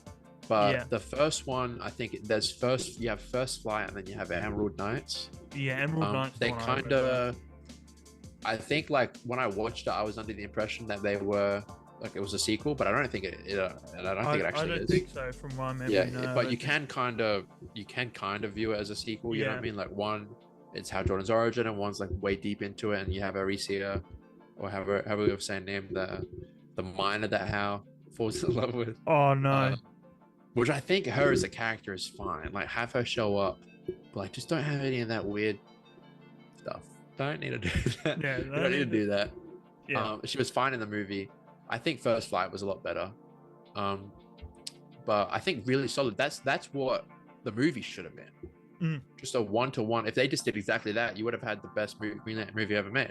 It's like, you had to add like the weird dude with the big head and parallax already in the first movie, and he's a cloud, and it's like, it's whatever. And they wasted so much good casting with that as well. Like, the live action movie. Yeah, Sinestro was so good. The suit looked amazing at the end of the movie. Yeah, I've already said I don't like Ryan Reynolds, and I don't think he would have done it. I don't think he was a good Hal Jordan. Like, I just don't really see it. You know what I mean? I definitely do see Kyle Chandler though, especially a younger version of him, like 20 years ago, would have been prime peak Hal Jordan. Yeah. I think now, like as an older Hal Jordan, he's still going to be really good. But I think his look and how he talks, like he can kind of do that kind of sly humor. Like I can see him telling jokes, but I can also see him locking in hard and being serious. Well, a good performance he has in Godzilla 2, King of Monsters. I forgot he was in that movie. Yeah, he plays Millie Bobby Brown's dad. Yeah, and he just kind of like he is kind of like sleazy back, but he does lock in at times. And one of my favorite performances in King Kong, the Peter Jackson one. He plays the action film star when they go to Skull Island, and I think that's why it got me hyped when they announced him. I'm like, he can play a sleaze bag really well. Like someone who's very cocky, he knows he's the best, but like he can play that character that can lock in and just kind of get stuff done. Mean, I knew him from Wolf of Wall Street. That's the first movie I saw. Oh yeah. He was that like FBI dude. The FBI agent, and he was kind of he had a really good personality for Hal in that. I never would have picked him for it, but like when you look at that, like I can see it happening. I can see it in my head. And of course, obviously, people wanted Nathan Fillion from. He's played Guy Gardner. They wanted him as Hal, and obviously he's voiced him in the animated series movie before. I forget which one it was, or maybe it was both. I think it's both. He played. I know you're a big fan, but he voiced Hal Jordan in Justice League Doom as well. Right. Yeah. Yeah. Just trying to get Green Lantern. I think First Flight he might have voiced him. Oh, that was actually Christopher Maloney. Oh, that's the dude from Man of Steel. The soldier general? Dude. Yeah. Who tries to fight. That's an interesting pick. Yeah. I will say for DC animated movies, I think Superman vs. the Elite is such a good one. Oh, yeah. Because it has the iconic speech at the end of it. Yeah. But it's a really good movie because I love Manchester Black as a villain. I hope they do him in the DCU again. Because he's a character that doesn't challenge Superman physically, doesn't challenge Superman intellectually like a Lex Luthor, where like, you know, he's a kryptonite thing, work your way around kryptonite. He's he's a telepath, so he really challenges Superman morally and makes him like. There's a really great comic called Ending Battle, where he tells all of Superman villains that he's Clark Kent. So all of his villains start gunning for him. Right. And at the end, he figures out that it's Manchester Black and confronts him. But he challenges him morally because he's like, Manchester's like, there's an anger about you. I know what you think of humanity. I know, like, you know they're not perfect. You know that they're always going to fail. Why don't you just give up? Why don't you just fail? Why don't you just start like Yeah. in Superman versus like, why don't you just start killing them? Like they do in the movie, they start killing people like the villains, and Superman, dream save us. Um, Another really good adaptation, which is I think in a way better than the comic, was All Star Superman. The All Star Okay. Superman animated movie was really fun. I think it took out a lot of the wacky Silver Age stuff in it. Like I love Silver Age Yeah. Superman, but I think All Star Superman comic is a hard comic to read if you haven't read Silver Age, because at the second half of it pays a lot of tribute to that, and the Yeah. charmful, quirky, happy, joyful Superman. But I think All Star takes all of that out, and it's a really fun story about Superman's last days because he's dying. Yeah. And so it's about Superman's last days on Earth, and he gives Lois the potion, and she has superpowers for 24 hours, and they do the stuff with Hercules, and I think it's Hercules. I really Believe like, so. yeah, I really like the stuff with Parasite. I just think they took all the unnecessary bits out of All Star and Yeah. made it into a much better animated movie. I think, yeah. I mean, I've read the book recently, but I haven't watched the movie recently, so I can't really give my sense on it. But I feel like I know you don't like how crazy they went with all the sci-fi stuff. That's what kind of turned you off of it a little bit. Yeah, I read it before I read Silver Age Superman, so I wasn't able to appreciate it. Now that Do you I've read, think? Yeah, I think you now, better answer my question already. I think now that I've read Silver Age, I can enjoy it a bit more. I definitely appreciate it a bit more, but I just don't like how people go, it's the Superman book. Like how people go, Long Halloween is the Batman book, which is a very Yeah. valid answer. People go, oh, it's the Superman book. Well, no, it's not. Like this, like probably 6 or 7 books I could name that are better than All Star, that explain the character better than All Star. Yeah. I don't want to go deep into this because this is like a 4-hour video of why I think All Star's an overrated comic, but the animated movie does it a lot better. Takes out a lot of those moments. Yeah. Another animated movie that I absolutely love, and I know it's a bit of a hot take within the Batman community, but I absolutely love Dark Knight Returns, the comic Okay. Yeah. and the animated movies. Yeah. I don't think it's bad at all. I think the Mm. problem is that it's not. It should not be your first Batman thing. You know what I mean? It shouldn't be your Oh, first if Batman you- movie. It should be your first Batman comic. Yeah, Clearly that's what Zack Snyder read first. You know what I mean? Yeah. Because it's that Batman. Even though, but Dark Knight Returns is a great comic and a great movie, but even then, he still doesn't kill anybody. no. Like, you know, what I mean, there's he a whole shoots thing guns about and guns. stuff, but like, yeah, he uses it. These are the weapons of cowards. You know what I Yeah. mean? Like, and that whole thing when Joker like gets stabbed in the eye and then Joker kills himself. That was like a huge thing because it's like, oh, he's finally lost it and he's finally had enough. Even though Joker killed himself, you know, people Yeah. aren't gonna know the difference. People aren't gonna care, so they're just gonna see Batman's killing people now. Like, that was a I huge know, thing. yeah.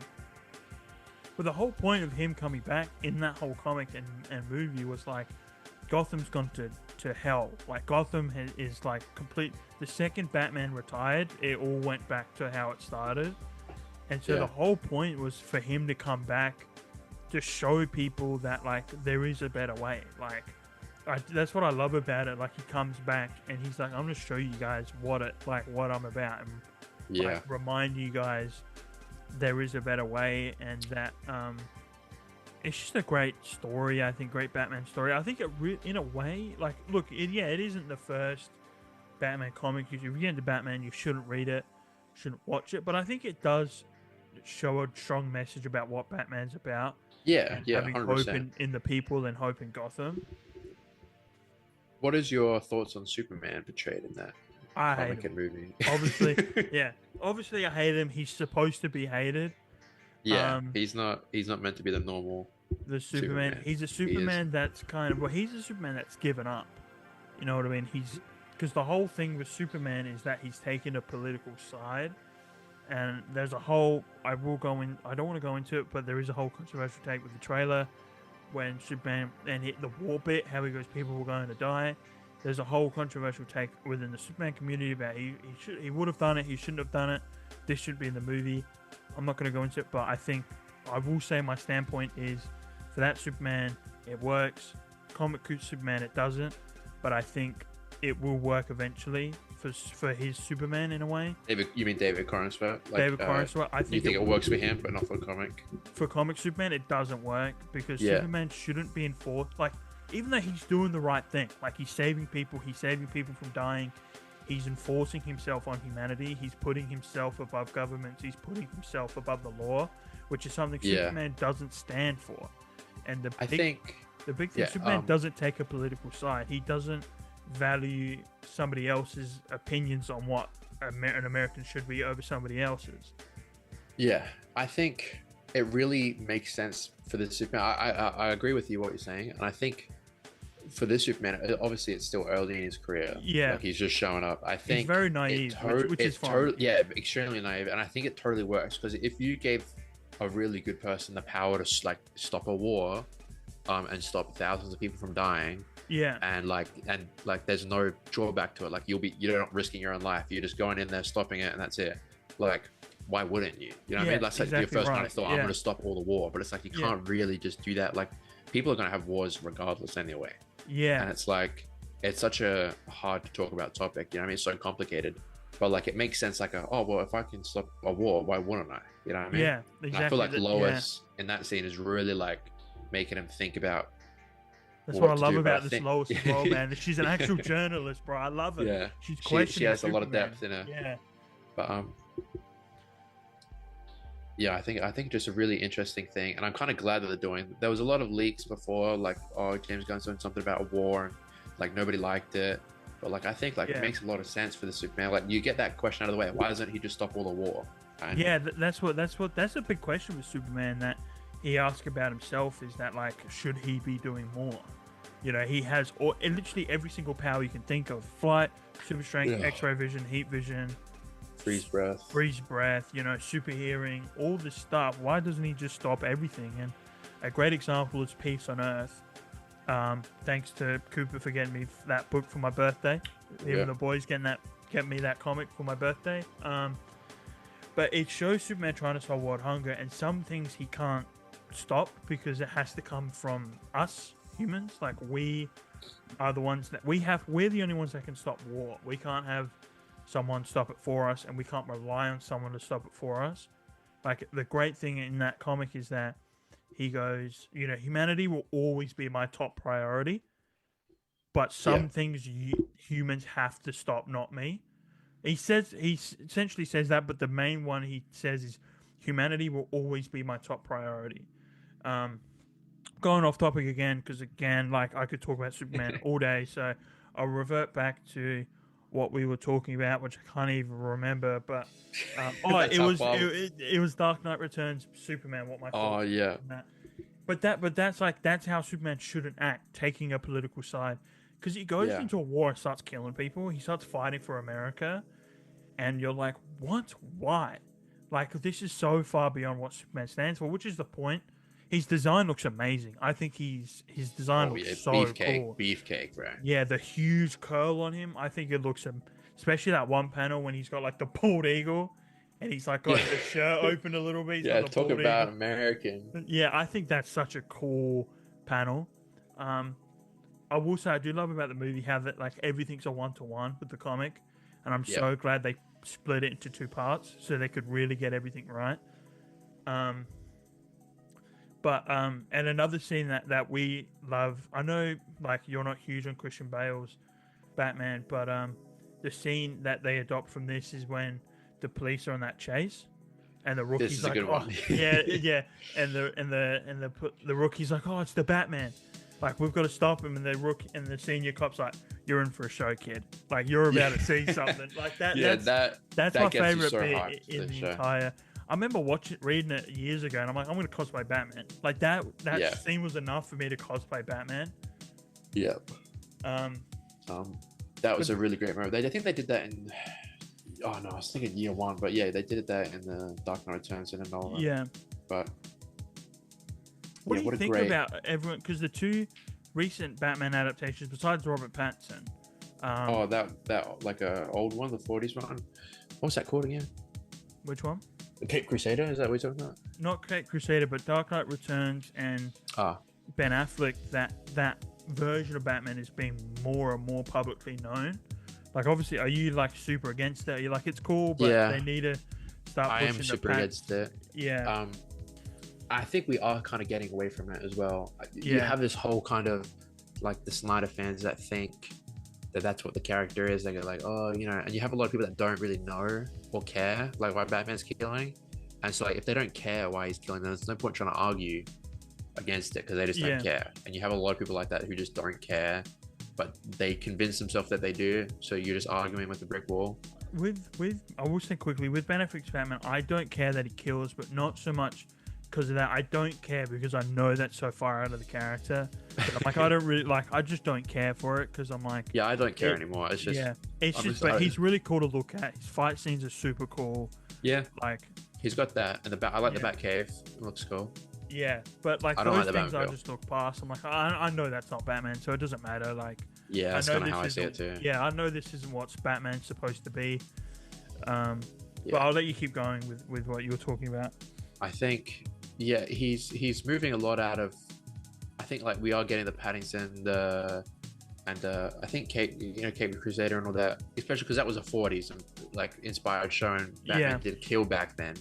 So I think we've kind of gone past that little era, and hopefully when the DCU comes out and whatever other shows come out, that we kind of go back to how we should have been. I guess it's kind of like that for Superman as well. We've had this Yeah. misinterpretation, and now we're kind of course correcting back to how it should be. Cavill was not a misinterpretation, actually. I know. Look. I do. Look. I do love. People on the channel know already. I have a huge soft spot for Henry Cavill. I know there's flaws to his Superman. I still love him because it's the same thing for me. It's like I can look past those things because I know that's not Yeah, Superman. yeah. I can really appreciate the good parts of Superman. There is a lot of good stuff to like about Henry Cavill. I mean, Yeah. like he is a good Superman, like Henry Cavill himself. Yeah. There's just like some things that just like kind of put I it down just a little think he bit, but got like the wrong end of the stick and just got Yeah. given a bad writer. And if you put him, imagine Henry Cavill with James Gunn's movie. Like you have an ultimate Superman movie there.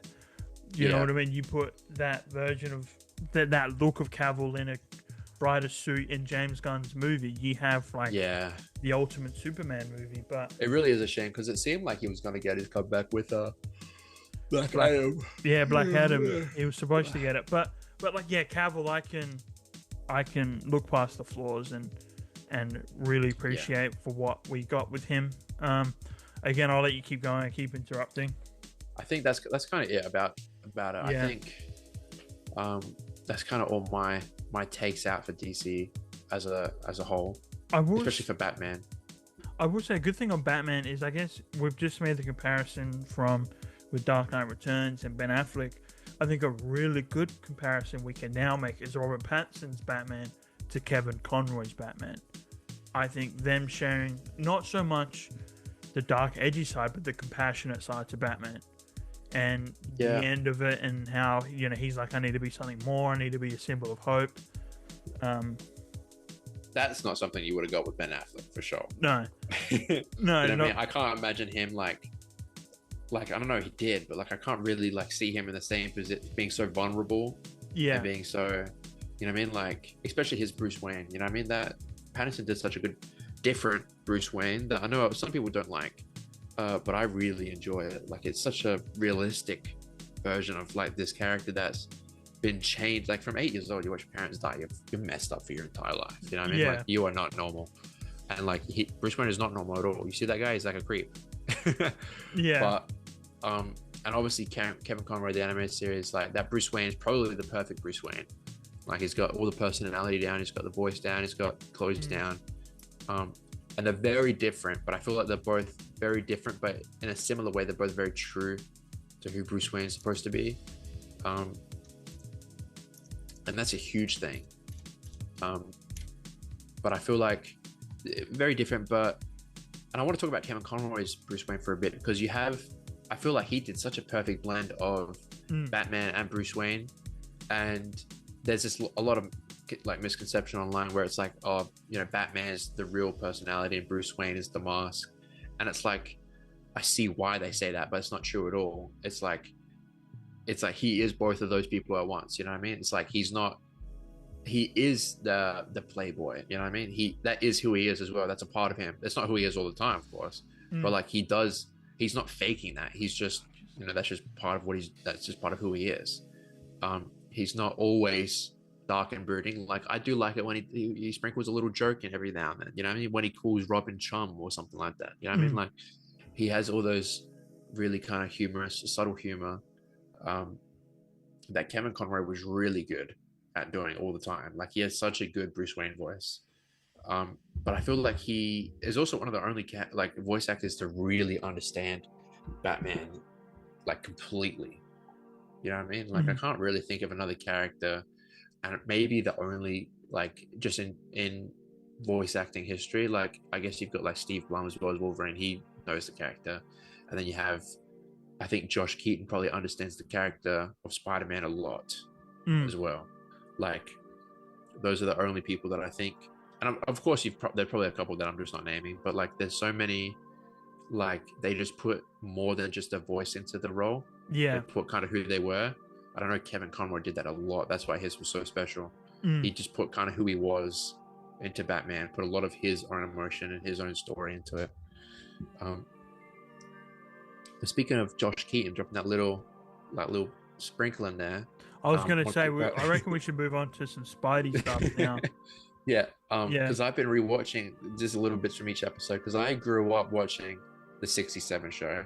Like, every day after school, I know 5 minutes after school, they start playing the 67 show, like the 60s show. And it's in a weird spot because it's really good, but it's also really bad. But also, it did come out in the 60s, so like, that's why. And also, like, I mean, you can't really compare the animation to like Fleischer cartoons, because that's just unfair, even though that came out like 20 years before. Like, the animation budget was so insanely low. Like, there's kind of like two parts of the show. There's like the part where I think they had a lot more budget and they had a lot more story, and then they kind of just ran out of stuff and ran out of budget and ran out of stuff, and they reused scenes and they just made up random characters like aliens and robots and stuff, which did happen in the Ditko comics. Like, he would just fight a random mad scientist with robots, and then they kind of stopped doing that and had him fight his own villains, you know what I mean, instead of just random scientists or whatever.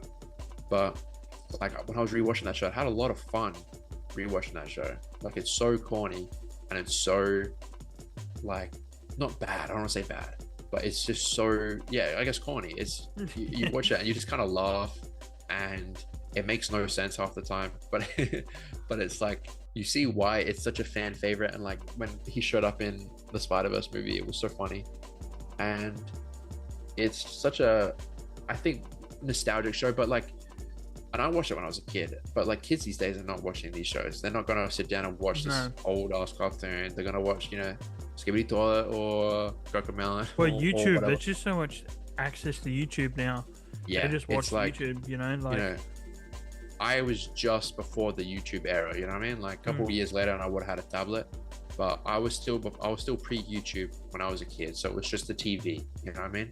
Yeah. So that was my exposure to the character. I think that's probably when I started liking Spider-Man too, because it was mainly Superman up until 4, 5, 6 years old, and then it was Spider-Man forever. So and I think it might have been the 60s show that really caught my attention, and then obviously the 90s one, when that started playing on TV, even though this was like 10 years after it came out, like, they were just playing that at the time on ABC or whatever it was. And that's just when it started, with the 90s show. And I think, and obviously the big comparison that people make is between Spider-Man the animated series and Batman the animated series, because they both came out around the same time, and they're both like kind of iconic shows about the character. But of course, Batman came first, and it has a lot less censorship, and Spider-Man came out just a bit after. And there's this big thing that people talk about where they go like, oh, if you look at Batman the animated series, they're using guns, the people are dying, it's very dark, it deals with a lot of like darker topics than Spider-Man would, but that's just kind of par for the course for a Batman show. You know what I mean? And you look at Spider-Man, they're shooting laser guns. The like Morbius when he shows up and he's drinking plasma instead of blood. You know what I Yeah. mean? Like that's how. But it wasn't really censorship. It was just they were just doing that to play it safe. You know what I mean? Mm. Like they didn't have to do that. They just did that because they wanted to. You know what I mean? So when you kind of view that and like people go like, oh, he's not really allowed to punch people. He does punch people. He does hit people all the time. Actually, it's just not as much as Batman does. But like he's Yeah. kicking people, he's webbing them up and throwing them and throwing stuff at him. Like it's still a very violent show. So like you know you don't have to complain about it too much. And I think it really broke ground because it was some seasons, and they did it on Disney Plus where they break it up into so many seasons. I don't know if that's how it was originally, but they break it up and it's like a whole season just goes through this whole one story where they just the next episode picks up after the last, instead of like in the 60s show when it was one episode was its own contained story that wrapped up by the end, and then the next episode is something completely new. But like not the 90s one was it had multi-episode arcs, and I remember them talking, they were doing like a documentary or like a video commentary about it where they had to fight for like a no, we don't want to just have one-off episodes, we want to have multi-episode arcs, and we want to do this and this and this. And there's an episode where a real gun shows up, and it was like Robbie's son joined a gang or something like that, and he wanted to use a real recognizable gun so people could see it instead of just being a laser pistol, you know, it looked like a Nerf blast or whatever. They wanted it to be a real gun, and he's like, look, I want it to be a real gun, like it's about gang violence. I think it's an important topic. And I think they that show defined so much and changed so much in a good way for the Spidey mythos, where it's like you have stuff like, if you look at the symbiote stuff, the Raimi films just took right from that, where it crashed and it like crawled over him and he's like hanging upside down and he's looking at his reflection, and it was making him angrier. Because in the original comics, the symbiote didn't change his personality at all. Like it just made him super powerful, and that was it. And it used to take him out at night time. Like it used to love fighting crime. So the symbiote would take his body and go fight crime while he was sleeping. And he'd wake up and he'd be so tired and he'd be exhausted and he'd have bruises that he didn't remember. And also it was like eating him. So like that's why he got rid of it. But like it didn't make him angry. It's such a good idea, making him angry, because it gives him such a good reason to get rid of it. Like he's actually becoming evil from wearing it. You know what I mean? So they did so much that the Raimi films took as well, that it's such a core show. And I mean, you had Aerosmith do the intro, for Christ's sake. So like, it's so that's good. crazy. It's got, I think it might have the best intro. I mean, like a lot of people don't even recognize that it is Aerosmith that did it, which is why, like, when I was a kid, I was confused when the symbiote was changing costumes and it changed it, and he made an Aerosmith reference, and I never understood it ever until like when I grew up and I realized they made the intro. So that's why I did that. But I think if you had to compare Batman and Spider-Man the 90s show, I think Batman probably is a bit better. Oh wow, okay, yeah. I think, even though personally, honestly, I think, you know, I mean, if you look at my room, for Christ's sakes, I mean, yeah, you'd think I'd say Spidey, but I think if I had to sit down right now and watch one of the shows, it'd probably be Batman. yeah, And okay. I don't know why. I didn't grow up watching the Batman animated series at all. I watched Justice League when I was growing up, but not Batman. That was something I watched later as an adult. But I think it's just more, I think it's just taken with a bit, and I won't say respect, but I think taken a bit more serious, which I do enjoy. And it's just, I think, you know, better animated, of course, and, you know, better voice acted. Though Christopher Daniel Barnes is my favorite voice actor. I think for the most part, like Kevin Conroy is just, how can you beat that guy? Yeah. And you have Mark Hamill, and you have like Arlene Sorkin, Harley Quinn, like all these iconic voice actors that do it for like the next 20 years after the show. You just can't really beat it. But I will say, were you about to say something? No, I was just about to say it's really cool when, unfortunately, like, you know, before Kevin Conroy passed, that Mark Hamill used to be like, if Kevin Conroy wasn't doing it, I'm not doing it. If Kevin was doing it, I was doing it because I knew it was faithful to the characters if Kevin was doing it. Yeah, such a great sentiment. And the rest in peace of one of the best voice actors of all time. And the best Batman voice actor.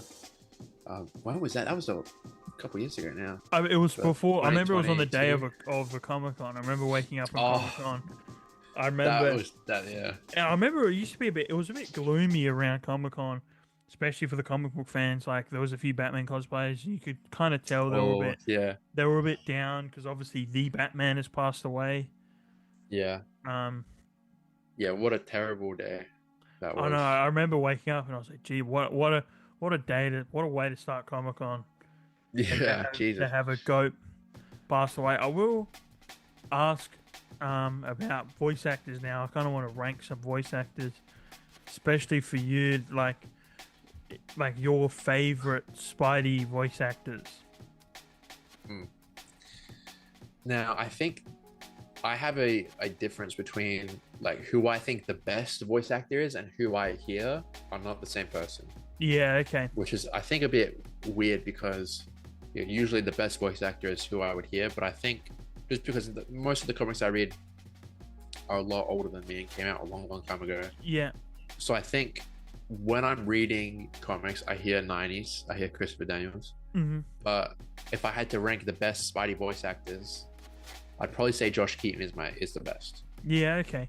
Which Yuri Lowenthal is probably second best. I was gonna say I know he hasn't done any animated stuff, but opinions and stuff Obviously like that on he Yuri. did Insomniac and Marvel Yeah. Rivals, and he did like a couple random things here and there. But like, I don't know why, but Josh Keaton, he just brings like such a like Yuri is. Don't get me wrong, he's like really good, but Josh Keaton just brings like a sort of a much more somber Hmm. tone to his voice that I think Peter really needs, and he can be very negative to himself and like the way he talks about things. Well, it's not I the think he great just one in brings such a Spectacular. It's a random bug bite. That whole monologue. Just He a had such random a bug good bite. Yeah. with the one with him and that vision he had of Uncle Ben when he was around the symbiote. Oh yeah. And that whole talk was like really, that's probably why he's my favorite because of that. But I think Josh Keaton is probably the best voice actor we've had, and he clearly cares about the character. I mean, you see him on Twitter doing like comic reads and stuff like that. So clearly, this character really does mean something Well, to he him. did a Spider-Man Blue one, which was really Yeah, cool. that's the one I'm thinking about. Yeah, that was And a I really think good he's done one. a couple other ones, but like, Yeah. yeah, like he clearly loves the character. Well, did he do the JMS one as well? Did he Which do? one? What he's like? I'm tired. I'm sore. He could have. He It could have sounds because like him, like the audio I'm one. thinking back on it. Yeah. He definitely could have done it, but I know he did Spider-Man Blue, Yeah. and that was really good. But like, and I don't mind if they had Josh Keaton or Yuri in any either, I wouldn't really complain. Like I could take either. I think Yeah. they probably are both at number one if I really had to rank it, and then Christopher is at two because I think they've all been really good. Mhm. But yeah, I think Josh Keaton probably takes the cake. And of Yeah. course, we don't even have to say who the best Batman voice actor is. Well, definitely But Jensen Ackles for sure. Who would you put as number two? I Um, think that's an interesting question. I think honestly, the guy who did the New 52 Justice League movie, Peter O'Toole, I think is his name, something like that. That version of Batman I really liked. When Kevin passed away, I was like, I want him to keep doing Yeah, the animated stuff because I'm not big on Jensen Ackles. I don't like the way he sounds. And then I can't really think of any other ones really.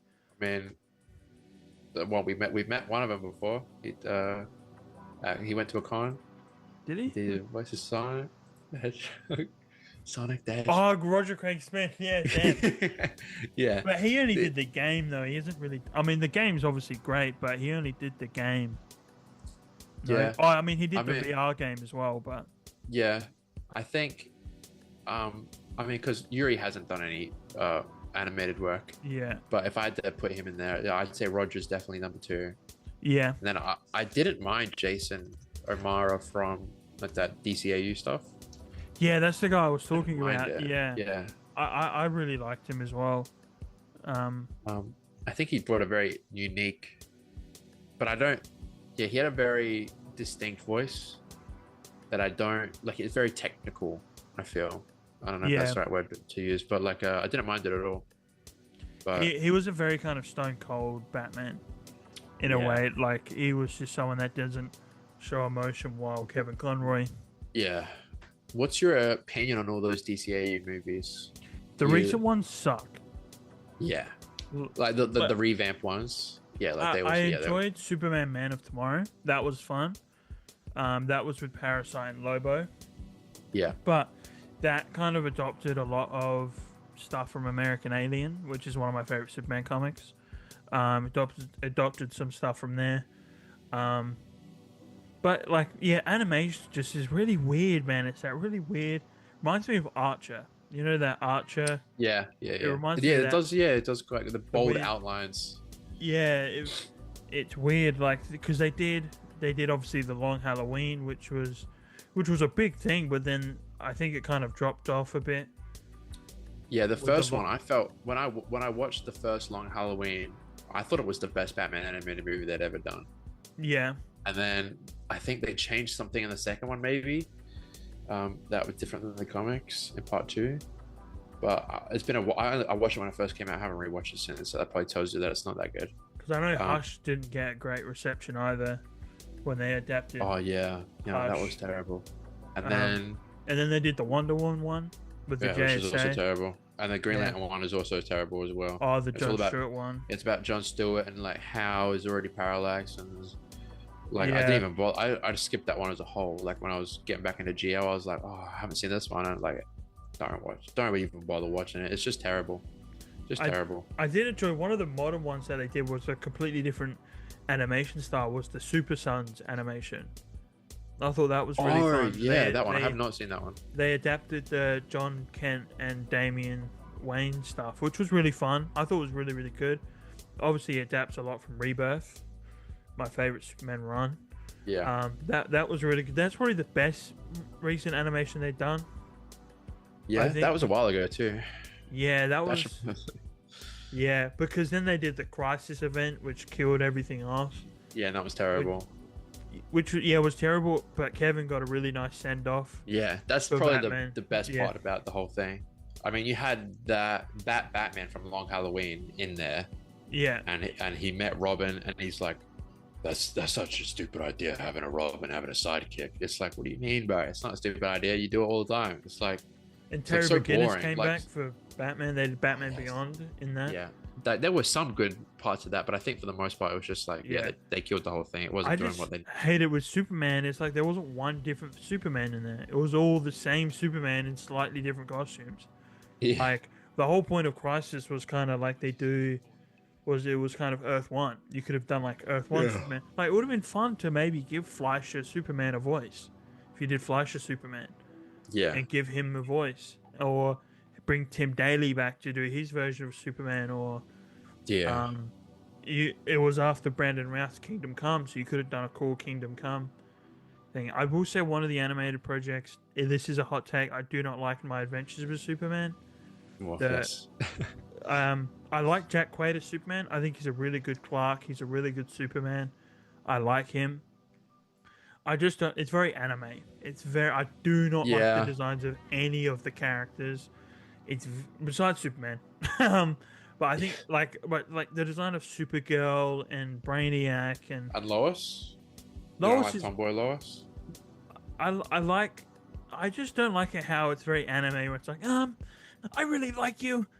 Like like Yeah, fair it's- enough. Yeah, It's like It's definitely everybody not for knows everybody. like Clark and Lois are together. Like there's literally a whole 4 seasons of a CW show called Superman and Lois.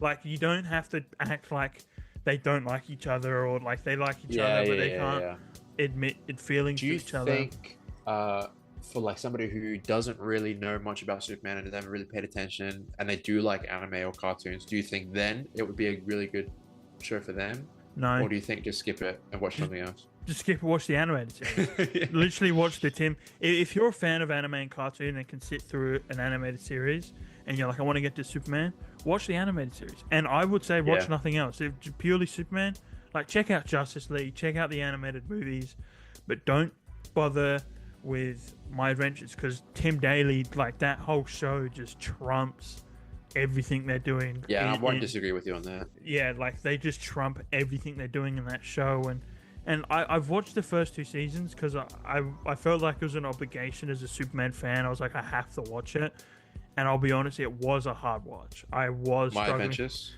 Yeah, I was struggling through it. I was like, oh my Yeah, god, this is hard. I'm really struggling here. But I was like, I've got to keep going. It's Superman. I have to, like, I yeah, felt like yeah. something. I was like, I have to watch it. Um, I mean, I will be that obviously if you've seen this, they're doing the My Adventures with Green Lantern, yeah, Jessica Cruz led version of this. And yeah, I will be checking that one out for sure. I think honestly the whole like Jessica Cruz thing, it seems a lot more appealing like as an anime styled cartoon than a yeah. Superman thing. You know what I mean? Like I With could see it constructs working and a lot stuff, more. yeah, there's a lot Yeah, and more you like can do with it. it feels a lot more like that makes sense. Like Superman anime, I go like, yeah, okay, I guess. But like Green Lantern, like female led one, I go like, yeah, I can. That sounds like an anime. You know what I mean? So I think Yeah, I would definitely be checking that one out. I think that one's probably going to be a lot better. Though I did watch, and I haven't watched the whole thing, but I did watch the first couple episodes of My Adventures with Superman, and I did enjoy it. But I think I was yeah, watching it when it was coming out, and I just kind of fell away from it. Like I wasn't, it didn't really grab me that much where I was like yeah. feeding for the next episode. So I just kind of dropped it halfway through. I was the same as well. Like I was like, I like Yeah, Jack Quaid. He's a great Superman. I like his Clark Kent, but I was like, yeah, it's not enough for me as a Superman fan. I'm like, they're doing something different here to where I'm like, I'm intrigued. I'm like, I know like you don't have to beat around the bush that they end up Lois and Clark end up together. We know that. It's yeah, like you don't have to, yeah. And so that was my, and I was kind of upset with it because I'm like, new Superman animated thing. I'm really glad to get to a new Superman animation and really enjoy it.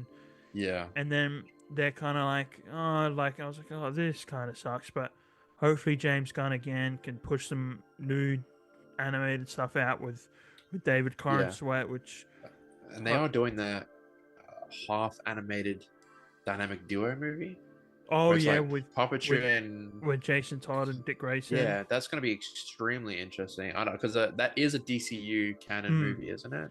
So Yeah, that would it's be very canon. Yeah, interesting. That would be very interesting to watch. it'll be interesting. Yeah, and obviously Creature Commandos was. I haven't watched it, but I know that was a great hit. That was the Yeah, DCU's first project. official project. Yeah, yeah. Yeah, um, which I was I have not heard watched it good. either. Yeah, but again, I like if I would have watched it if they were like you have to watch this to understand Superman, but if Yeah, because that wasn't there, I'm like, oh, okay, I'm not fussed about yeah. it. I mean, we did get a little snippet of Superman, Wonder Woman, and Batman in there with that little tiny Yeah, little Superman, scene yeah, the future where they were stuff. dead. Yeah, But that was like Mhm. still like that's not what Batman and Wonder Woman are gonna look like. That was just like a do a classic version because we're gonna change it later. So just do the yeah, normal version for now. It's like, but it's cool that they're in it at least, so that I yeah. know. Well, it's cool that Like, they're somewhat already established in a way. I mean, we don't know about yeah, Wonder Woman, but we know Batman's already established, and yeah, he'll be already out there. yeah, And which you is would assume Wonder Woman too because she's like 1,000 years old. So you'd think that she's doing something at the time of this movie. yeah. But Um, and but speaking of Wonder Woman, she needs her own animated series so bad. yeah, The dude, potential, the yeah. storytelling potential for a Wonder Woman animated series is insane, and I know it's been so close to happening so many times, but like it really just needs to hurry up and happen. I hope James does something about it. Well, But he like did you have say the that whole like the Wonder Woman stuff is very encouraging. That like yeah, it's going along very well, and that they'll announce something soon for it. I hope so. Like you have that just the whole thing with like all the gods and all like Themyscira and all like her coming to like the man's world and whatever and all these creatures and Medusa and like Minotaurs and all that. It's like so much storytelling, and like this character desperately needs something that isn't Gal Gadot. You know, Kal-El, no. Hello, Like, no, yeah. like just give us something, please. But Mm. we might have to wait a little bit for that. Yeah, well, I will say now we're kind of wish listing here for DC. Would there be anything you're wish listing for Marvel that you're kind of like, oh, this would be a really cool animated thing? Like, Uh, I mean, besides I mean, Spider-Man. I mean, obviously, yeah. yeah, I won't say anything Spider-Man related because that is a bit tricky because I am a big Marvel fan. Like I have read quite a bit of Marvel, but like DC is the one where I really spread out. And it's yeah, not just Batman. I've read a lot of Titans, a lot of like random a lot of Green Lantern, a lot of Wonder Woman. It's like it's not just one specific character. But I think a good cartoon animated series for Marvel would be a Punisher one. I was literally just about to say Punisher. I was like, I think he could do really good. I think you could, especially because we talking about it all the Yep. time. I guess that's the one character we both share such a huge passion Yeah. about is the Punisher, and we're always talking about, dude. I hope they do, they do the Slaver stuff. I hope they do this. I hope they do that. I hope they do. Who's uh who's the black guy? What's his name? Barracuda. Barracuda. We're like, oh, we please do Barracuda, Yeah. and I think He is so cool. He needs to be in something. He's such a cool character. and I think live action, it would be very controversial if you did him Oh, live action. I mean, he's the way he kills people and what he does to them is absolutely insane. And just the way I he feel talks, like very, You could definitely do a really cool Punisher show. Have it gory, have it crazy, but like I can't really think of any gory Marvel shows that exist already, unless there is. There really isn't one. Yeah. No, I mean, you've got your really. DC ones. I mean, like Creature Commandos was pretty Pretty gory. Like, you can do whatever you want in that. But Marvel doesn't really have their own sort of thing. They kind of do their own stuff now. Like the DC stuff is so formulated now. Like you have the DCU and all the shows and all that are clearly connected some way. And if they're not, it's very easy to tell. But like when you look at Marvel, they have the live action movies, and then they have like, well, they're not really making them anymore, but they used to have the Sony movies. You know, random Fantastic Four movies, random X-Men movies, and then you'd have like, obviously now you have like Friendly Neighborhood Spider-Man, and then you have the X-Men, and then you have like all these other shows that have nothing to do with each other. But like with DC, they're doing everything makes sense, everything's connected. Yeah, I think that would be the Punisher would be a good way to expand on his character. I think without doing live action, because you could really, because I think live action would be, because something I love what Hugh Jackman said about Logan. Obviously, I'm going to say I would love a Wolverine animated series. I will just get that out there.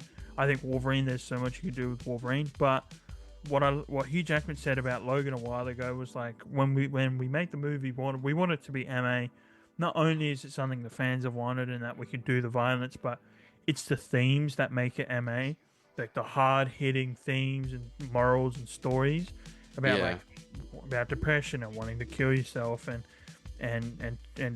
child abuse in the laboratories and stuff. I think with Punisher, that's like times 10. Doing it live action would be very hard, but animation you could really get away with it. You can get away with so much more. You could. And now, like, there's a lot of stuff in Punisher that involves children and like females and you know what I mean. So, like, you probably wouldn't still be able to do some of that, but you could definitely get away with a lot of the gore. You know what I mean? Like, especially the one-page enslavers that we all know. Like when he's putting people's entrails on, his poking people's eyeballs out, and like, disemboweling them and chopping their limbs off and setting people on fire. Like, you could get away with all of that. They're doing that stuff in The Boys. You know what I mean? So like. But like, do you think Marvel would ever even get close to anything like The Boys? And I just don't really think so at all. So no, I think, realistically, I don't think so. But it's a hope and dream that I have for Marvel. Yeah. Obviously, I think a Wolverine show. I think a hot take is I don't think Wolverine should be a permanent member of the X-Men. I think he should be on his own. So doing a whole Wolverine thing of like he's out there fighting Sabretooth, Omega Red, Cyber would be really fun. And I think, again, same thing with Punisher. You can really do the violent themes with it and really touch on the hard-hitting characteristics about him and what he's been through. Like, I would love to see a full version of Weapon X. Like, that was rough on him.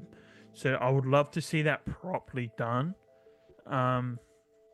I wouldn't mind actually seeing a Captain America animated series. I feel like would be very interesting. I think during the war, I think if you did something he is a character that I've always liked, but I've never really delved into too much. You know what I mean? Like obviously, as I said, I didn't really care about the movie when it came out when I was a kid, but like now I think, especially comic wise, like I'm not too attached to the movie version, but like the comic version, I feel like is such a cool character that you could definitely get a good animated series out of. Especially if it focuses on the war for the most part. Because I think there's a lot of stuff that you could cover that was skipped over. All that stuff he was doing during the war, I think would be really interesting to see. And I think only like aesthetically design would be really cool, seeing all the old timey cars Yeah, and things like that. And I think honestly, I think Chris Evans would be open to doing something like that. I think yeah. obviously Would I you would like want, to have him voice it, or would you if have a I had different? I would want Brian Bloom from Earth Yeah, Mightiest Heroes or Rivals. But I think if you would make it, you can make it canon to the MCU, and go, hey Chris, like come back and voice him. I think Chris would be open to do yeah. something Well, like he that. doesn't seem to be doing too much these days. No, unfortunately, every movie he's making now is crap. So I think he's Yeah, I quite didn't want open. to say it, but like, yeah, he's Yeah. kind of washed. Yeah, I think. I mean, like the best movies in open. recently is probably Deadpool, Wolverine 3. Yeah, literally, that's Like, a and that's- Marvel movie. Yeah, so I don't know. I can't. He hasn't really done anything that's very good. I think another cool one for me, I'm a bit more biased towards it as well, would be a Thor one. To just see more adventures in space, and like you could do Beta Ray Bill and things like that, and like more adventures in space and with Asgard and Yeah, that would be a very interesting, especially with all the gods and creatures and locations. It would be so visually interesting. And I think bring some respect back to the character. I think as well. Yeah. Oh, especially after the last of the Love and recent Thunder and Ragnarok. I liked him in Endgame. But Oh, like he was Ragnarok and Love and Thunder obviously didn't harm, and so I would love to bring some respect back to him. I think honestly, I think Punisher and Cap would be too bad, because I could sit here and be like, Hulk should get one because of this, and because I'd love to see him respect some Hulk, but I'm like, you can do that live action. Like that's so easy to do live action. I think Punisher and Cap are two really good ones that would be really different. I think the Captain America one I really like now. Yeah, doing I'm some just thinking stuff. about it, and I'm like, it's not really a character that I would have thought about. Yeah, But like, I could really see it, like with a good animation style and a good cast and a good like story. Like, it could be like, even as not as a huge Captain America fan myself, like I'd get so into that. I think so too. Like, just dive back into World War II and some of the, because I'd love to see him just fight other Hydra villains. Maybe he fought Von Strucker or someone like that. And again, gonna reference him. Like, you could put Logan, was around. Yeah, you could have him like a team up episode, kind of like they did with Superman, and like have Batman show up like for 2 episodes. Just have Wolverine show up for 2 episodes as a random soldier. You know what I mean? Or, well, Logan was just a soldier, so it'd be funny if exactly. Caps is in this like area and like Logan's with him, and then he's like, "How's this guy not dying? He's been shot 4 times." Yeah, that was just like, keeps going back. It's like there's like a moment where there's a huge explosion, and like it would be cool if they're back at the base and Steve's like, "Logan's a good man." Logan just walks up behind him with a cigar, like, "What I miss?" Yeah, like, how do you... like he like there's some sort of explosion, and like he's got his body parts, like an arm and a leg, and he walks back. He's like, "I couldn't get the rest of him, but he was there and he helped me save my life." And then like you see Logan back, he's regrowing his limbs, just smoking. So, I'm still here, Bob. I'm still here, Bob. That would be such a fun one. And he just doesn't address the fact that he's a mutant. He just shows up, he doesn't die, and then he leaves. I think that'd be really cool. But yeah, like a Wolverine one would be amazing, because you could have like different season is a different era and a different time. I would love that. That would be really, really cool. You could start it when he was like in the 1800s, and you do it during during World War One, World War Two, the 60s, the 70s. You could have like this whole kind of cartoon universe be a part of the same thing, just have it like called up Max, you know what I mean? And you take these kind of gruesome characters that you can't really do in live action to the full extent, like have Punisher Max be a cartoon, that's the cartoon name, or call it Max Presents Punisher or something. Oh, that would be cool. Max Presents Wolverine and Max Presents Captain America, and then you can really get into like the gruesome shit, like have concentration camps, have him killing Nazis, have like Holocaust victims and all that, like show like war really sucks and how important this character was during that time. Like you can't really do that in live action to the maximum extent that you could do it in animated series. I think that's a really fun. And I was thinking like maybe you could do something with X-Men in the 60s. You could do like, I know we're getting a movie, but it'd be fun to see a 60s themed Fantastic Four cartoon animated series, and it's all set during the 60s. I think that would be, maybe you could do an extension of what they were doing during the 60s and kind of like when they fought Mole Man, or maybe when they fought Doctor Doom or something like that. And that is a good one. And I think I think another one for like this random Max universe that came would be a Blade cartoon. Oh yeah, Blade one. Yeah, Really have him cool. showing up because obviously his movie was really good. He showed up in Deadpool, Yeah, which was cool. But having just like a really cool one, just about him killing vampires, have it gory, have it do whatever you need. yeah, I mean, Max presents Blade sounds cool. I think that's a cool yeah. idea. Max I presents think Blade. what's another character that you could do that's kind of like a bit darker, a bit more Well, gruesome. there's a character which I appreciate quite a bit that underrated is Luke Cage, and there's a Oh, Max, of course, and there's a Power Man. Max. There's a Max comic in Luke Cage, and he's like smack bang in the middle of Harlem, like gang violence, and he's walking around. There's like drive-bys, and there's like heroin deals, and there's like, but he's trying to like just make the neighborhood good. That would be a Yeah. cool one. Like he's just beating the shit out of these gangsters, and like just it's more those themes of like heroin and gang wars and violence. Yeah, and you can really show like what's going on at home with those families. Like have like how yeah, the kids react and like him really helping out.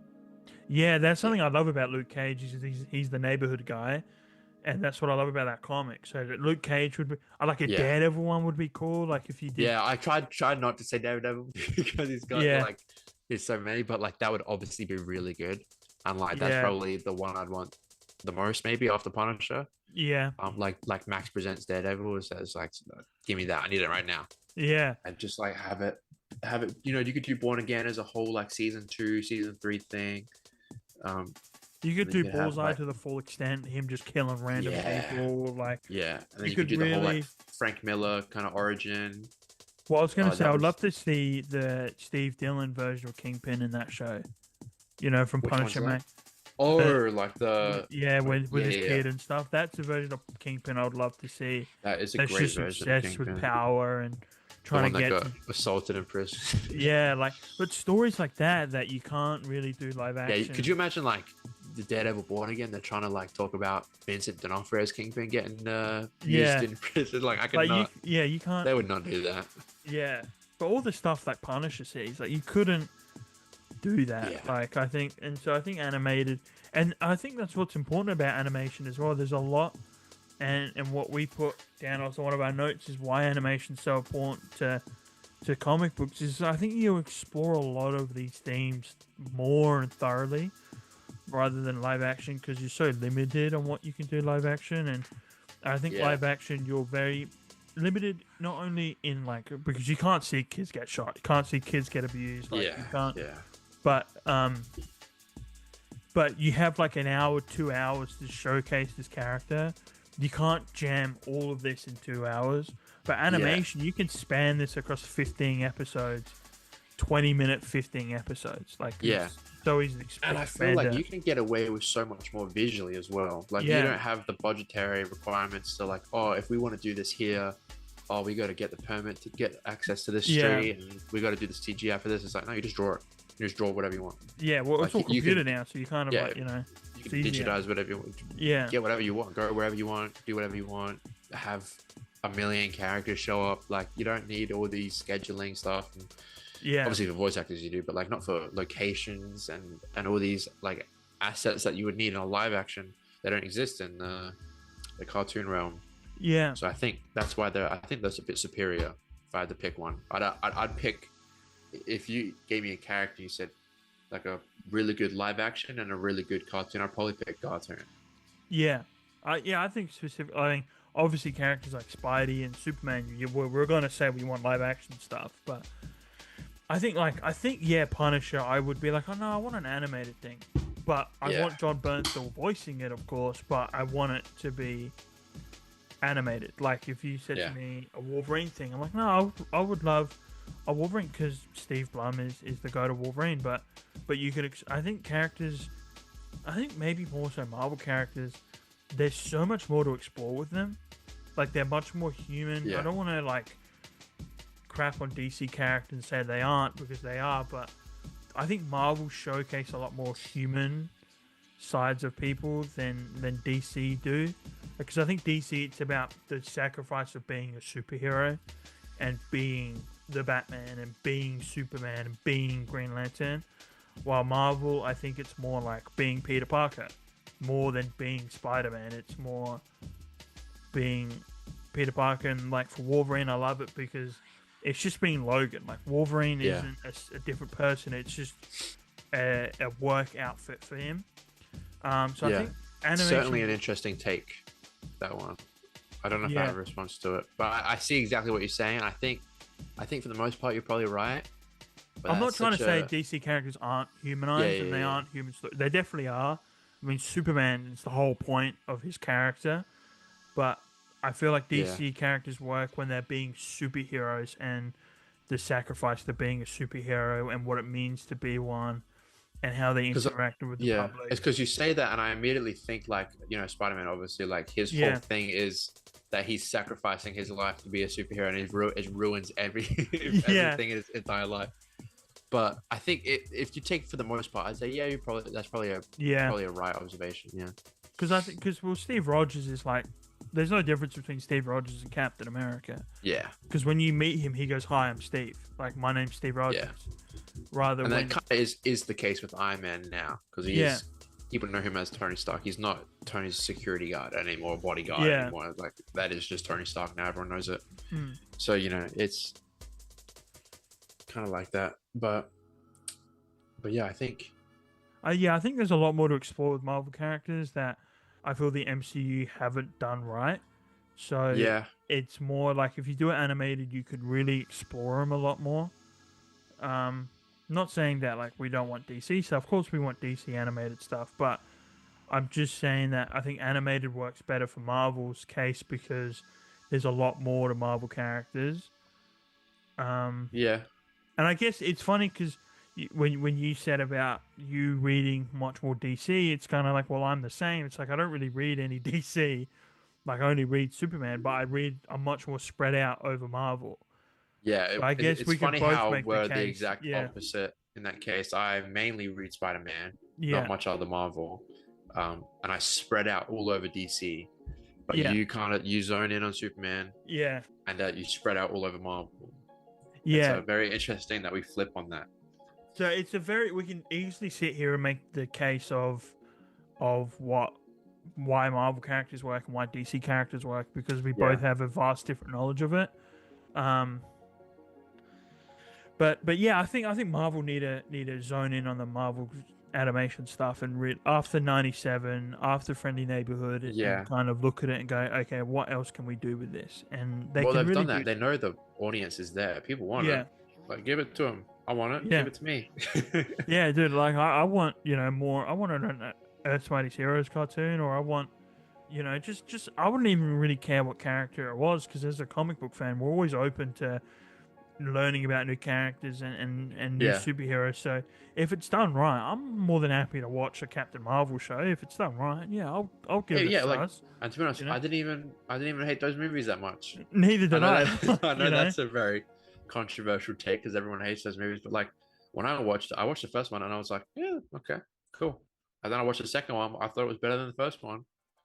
I don't know, I liked it better. I enjoyed it more. And then obviously Beast showed up and that was pretty hype. And we were the only people in the cinema who cared. Remember that? Yeah, we were like, oh my god, it's the X-Men. Oh my god, it's Beast. And everyone's like, shut up.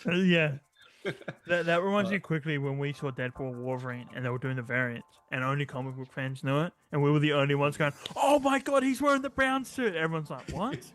Everyone's like, who cares? It's just the color of the costume. Yeah, like, who cares? Like when Patch showed up, we're like, oh my god, Patch, and they're like, no. He's wearing an eye patch. Like, who cares? But it's like, you don't understand. Yeah, but yeah, like if animation's done right, I'll watch Captain Marvel show. I'll watch an Iron Fist show. Like if animation's done right, that would be an interesting one. An Iron Fist one. It would be a cool one. I think. I think Kung Fu's cool. Like when they fantasize Kung Fu a bit. I know. Yeah. I watched. I don't know if you remember a show. I was really obsessed with a show called Kung Sucky Chooks or Kung Fu Chooks, something like that. Is that a real show? Yeah, bro. It was about chickens and them learning Kung Fu. It was okay. Kung Fu Chooks. I'll get it up, but it was so peak. But like, I think it's cool. Like Kung Fu's cool. I think it is cool. I think Iron Fist would work. But what about? Wait, hold on. Sorry to interrupt. That's right. A Doctor Strange animated Sure. Oh, you could do so much with that. Yeah, I'm Or just thinking even about better, that. like a Constantine one, I think would even be even better. Oh yeah, for If DC. you Yeah. if you adapted the Do you Hellblazer think stuff. do you think Constantine, like, not talking about like power scaling, do you think as a character he's better than Doctor Strange? Um, I think that Constantine can be written way too meta. I think he can be written in a Grant Morrison weird way where it doesn't really make any sense, but it's like, hey, it's a comic book, it doesn't actually matter. Yeah. But he's cool. Like, he's just a guy in a business shirt, and he's like super powerful, and the things he fights are really cool. But I think Doctor Strange Yeah. is better because Yeah, okay, Doctor good. Strange, yeah, Doctor Strange is more humanized in a way, and Yeah, I really like Doctor Strange. I think has a he's just stronger really character. cool. I think now this might be an interesting take. I don't know if it's a hot take, but I think he did his best appearance was in Ragnarok. Oh yeah, the yellow gloves, that was cool. Yeah, like not just appearance wise, which was his best, but he shows up. He just like he did it such a strong, accurate representation of that character in such a short time. Yeah, And I just really enjoyed it. I watch that scene every now and then. It's just like so cool. And whenever he shows up, he's just cool. You know what I mean? I was about to say, I've never been disappointed in Benedict Cumberbatch when he shows up at Doctor Strange. And I've never been like, oh damn.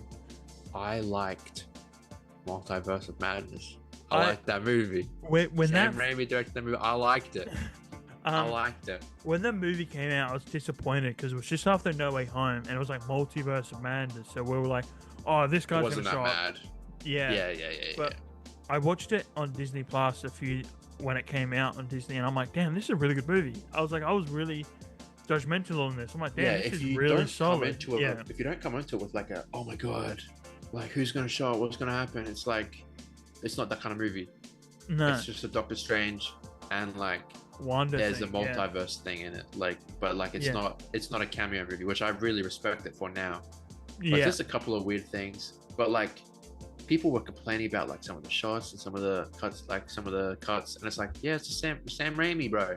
Yeah, he was doing that in Spider-Man 1, 2, and 3. You know, yeah, like you didn't compare it. Like, Spider-Man 1 has insane scene transition, and Evil Dead. This movie is so much more Evil Dead than it is Spider-Man. Yeah, but it's like, and Evil Dead. If you haven't seen it, watch it. But like, it's so good.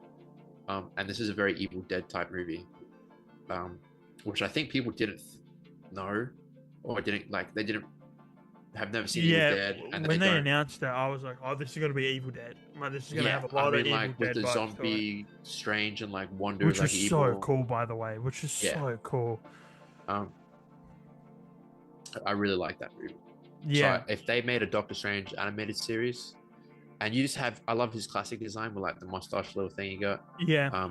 And like the orange gloves and the big cape. Like, if you exactly how we looked in Friendly Neighborhood, I think that's kind of perfect. Like, that would be so good. I'd put that, honestly, I'll put that above Punisher, the Most Wanted. Yeah. Because I love sci-fi stuff, and you know, like, wizards are cool. Yeah, I think it's such a. That's what I said about Thor as well, because I like Strange and Thor because they're so different from everybody else. They're not the typical superhero with a costume and fighting scientist or you know, like a mutant. They're like fighting like other wizards or entities that know they're in a comic book, and it's like such whack out there stories, but have such a strong human element to it, which I really enjoy, which is why I kind of like Thor so much. But yeah, they're just so different. I think that would be something really fun, just have a different, just something really different to like, you know, Spider-Man or you know, What If. Just switch it up from the guy's a superhero and he fights a supervillain. Like, you know, have some really crazy out there like stories, and you know, like characters when they go to these interesting places, they give that leeway to much more interesting places than like New York City. And like, don't get me wrong, New York City is like one of the best locations ever. And it's like, you know, Spider-Man is such an integral part of his story, but like, it's cool seeing other places and other realities and other dimensional planes. You know what I mean? Like, switch it up. You know, we can have both. We don't have to have one or the other. Yeah. But I think we've just about covered everything we wanted to chat about animation wise. We do love to go off topic, but that's That's the fun and joy about talking about superheroes. There's just so I'm much. thinking after this, I got to email Marvel about this Max Yeah, Presents. dude, you got to do this Max Presents I stuff. think we got to dude. put something together. I think we got to put something together and I need to send some emails out. We gotta put together a pitch or something, bro. Because we cooked with that. But yeah, I think we've covered everything. Animated series. Yeah. I think obviously there's a lot more we could touch on. Might make another part of this. I don't think I even talked about Spectacular at all. No, because we're sort of kind of. I think this episode. It's just too much. Yeah. It can be contained. We could definitely circle around and there's like. Well, we do have planned the big Spidey episode, which is something. Yeah. That would be fun. That you guys could cover everything Spidey. Yeah. So stay tuned for the next episode, and we're not sure what that one's going to be, but the one after that, that's the Comic-Con special. Baby. Comic-Con. It'll be like a vlog. That one will be thing. very cool. Yeah, I'm hoping to do. We might do a location shoot. So we'll bring some stuff. We'll see what we can do. But that one's going to be very special. We're going to go all out for that one. That one's going to be really cool. I'm super excited for that one. Yeah. Alrighty. We'll send it off here. Thank you very much for watching. Please like and subscribe. Thank you very much for Icy Cool for making everything like the goat. Our intros and everything. Thank you very much to Icy Cool. And we'll see you guys on the next episode. Peace, guys.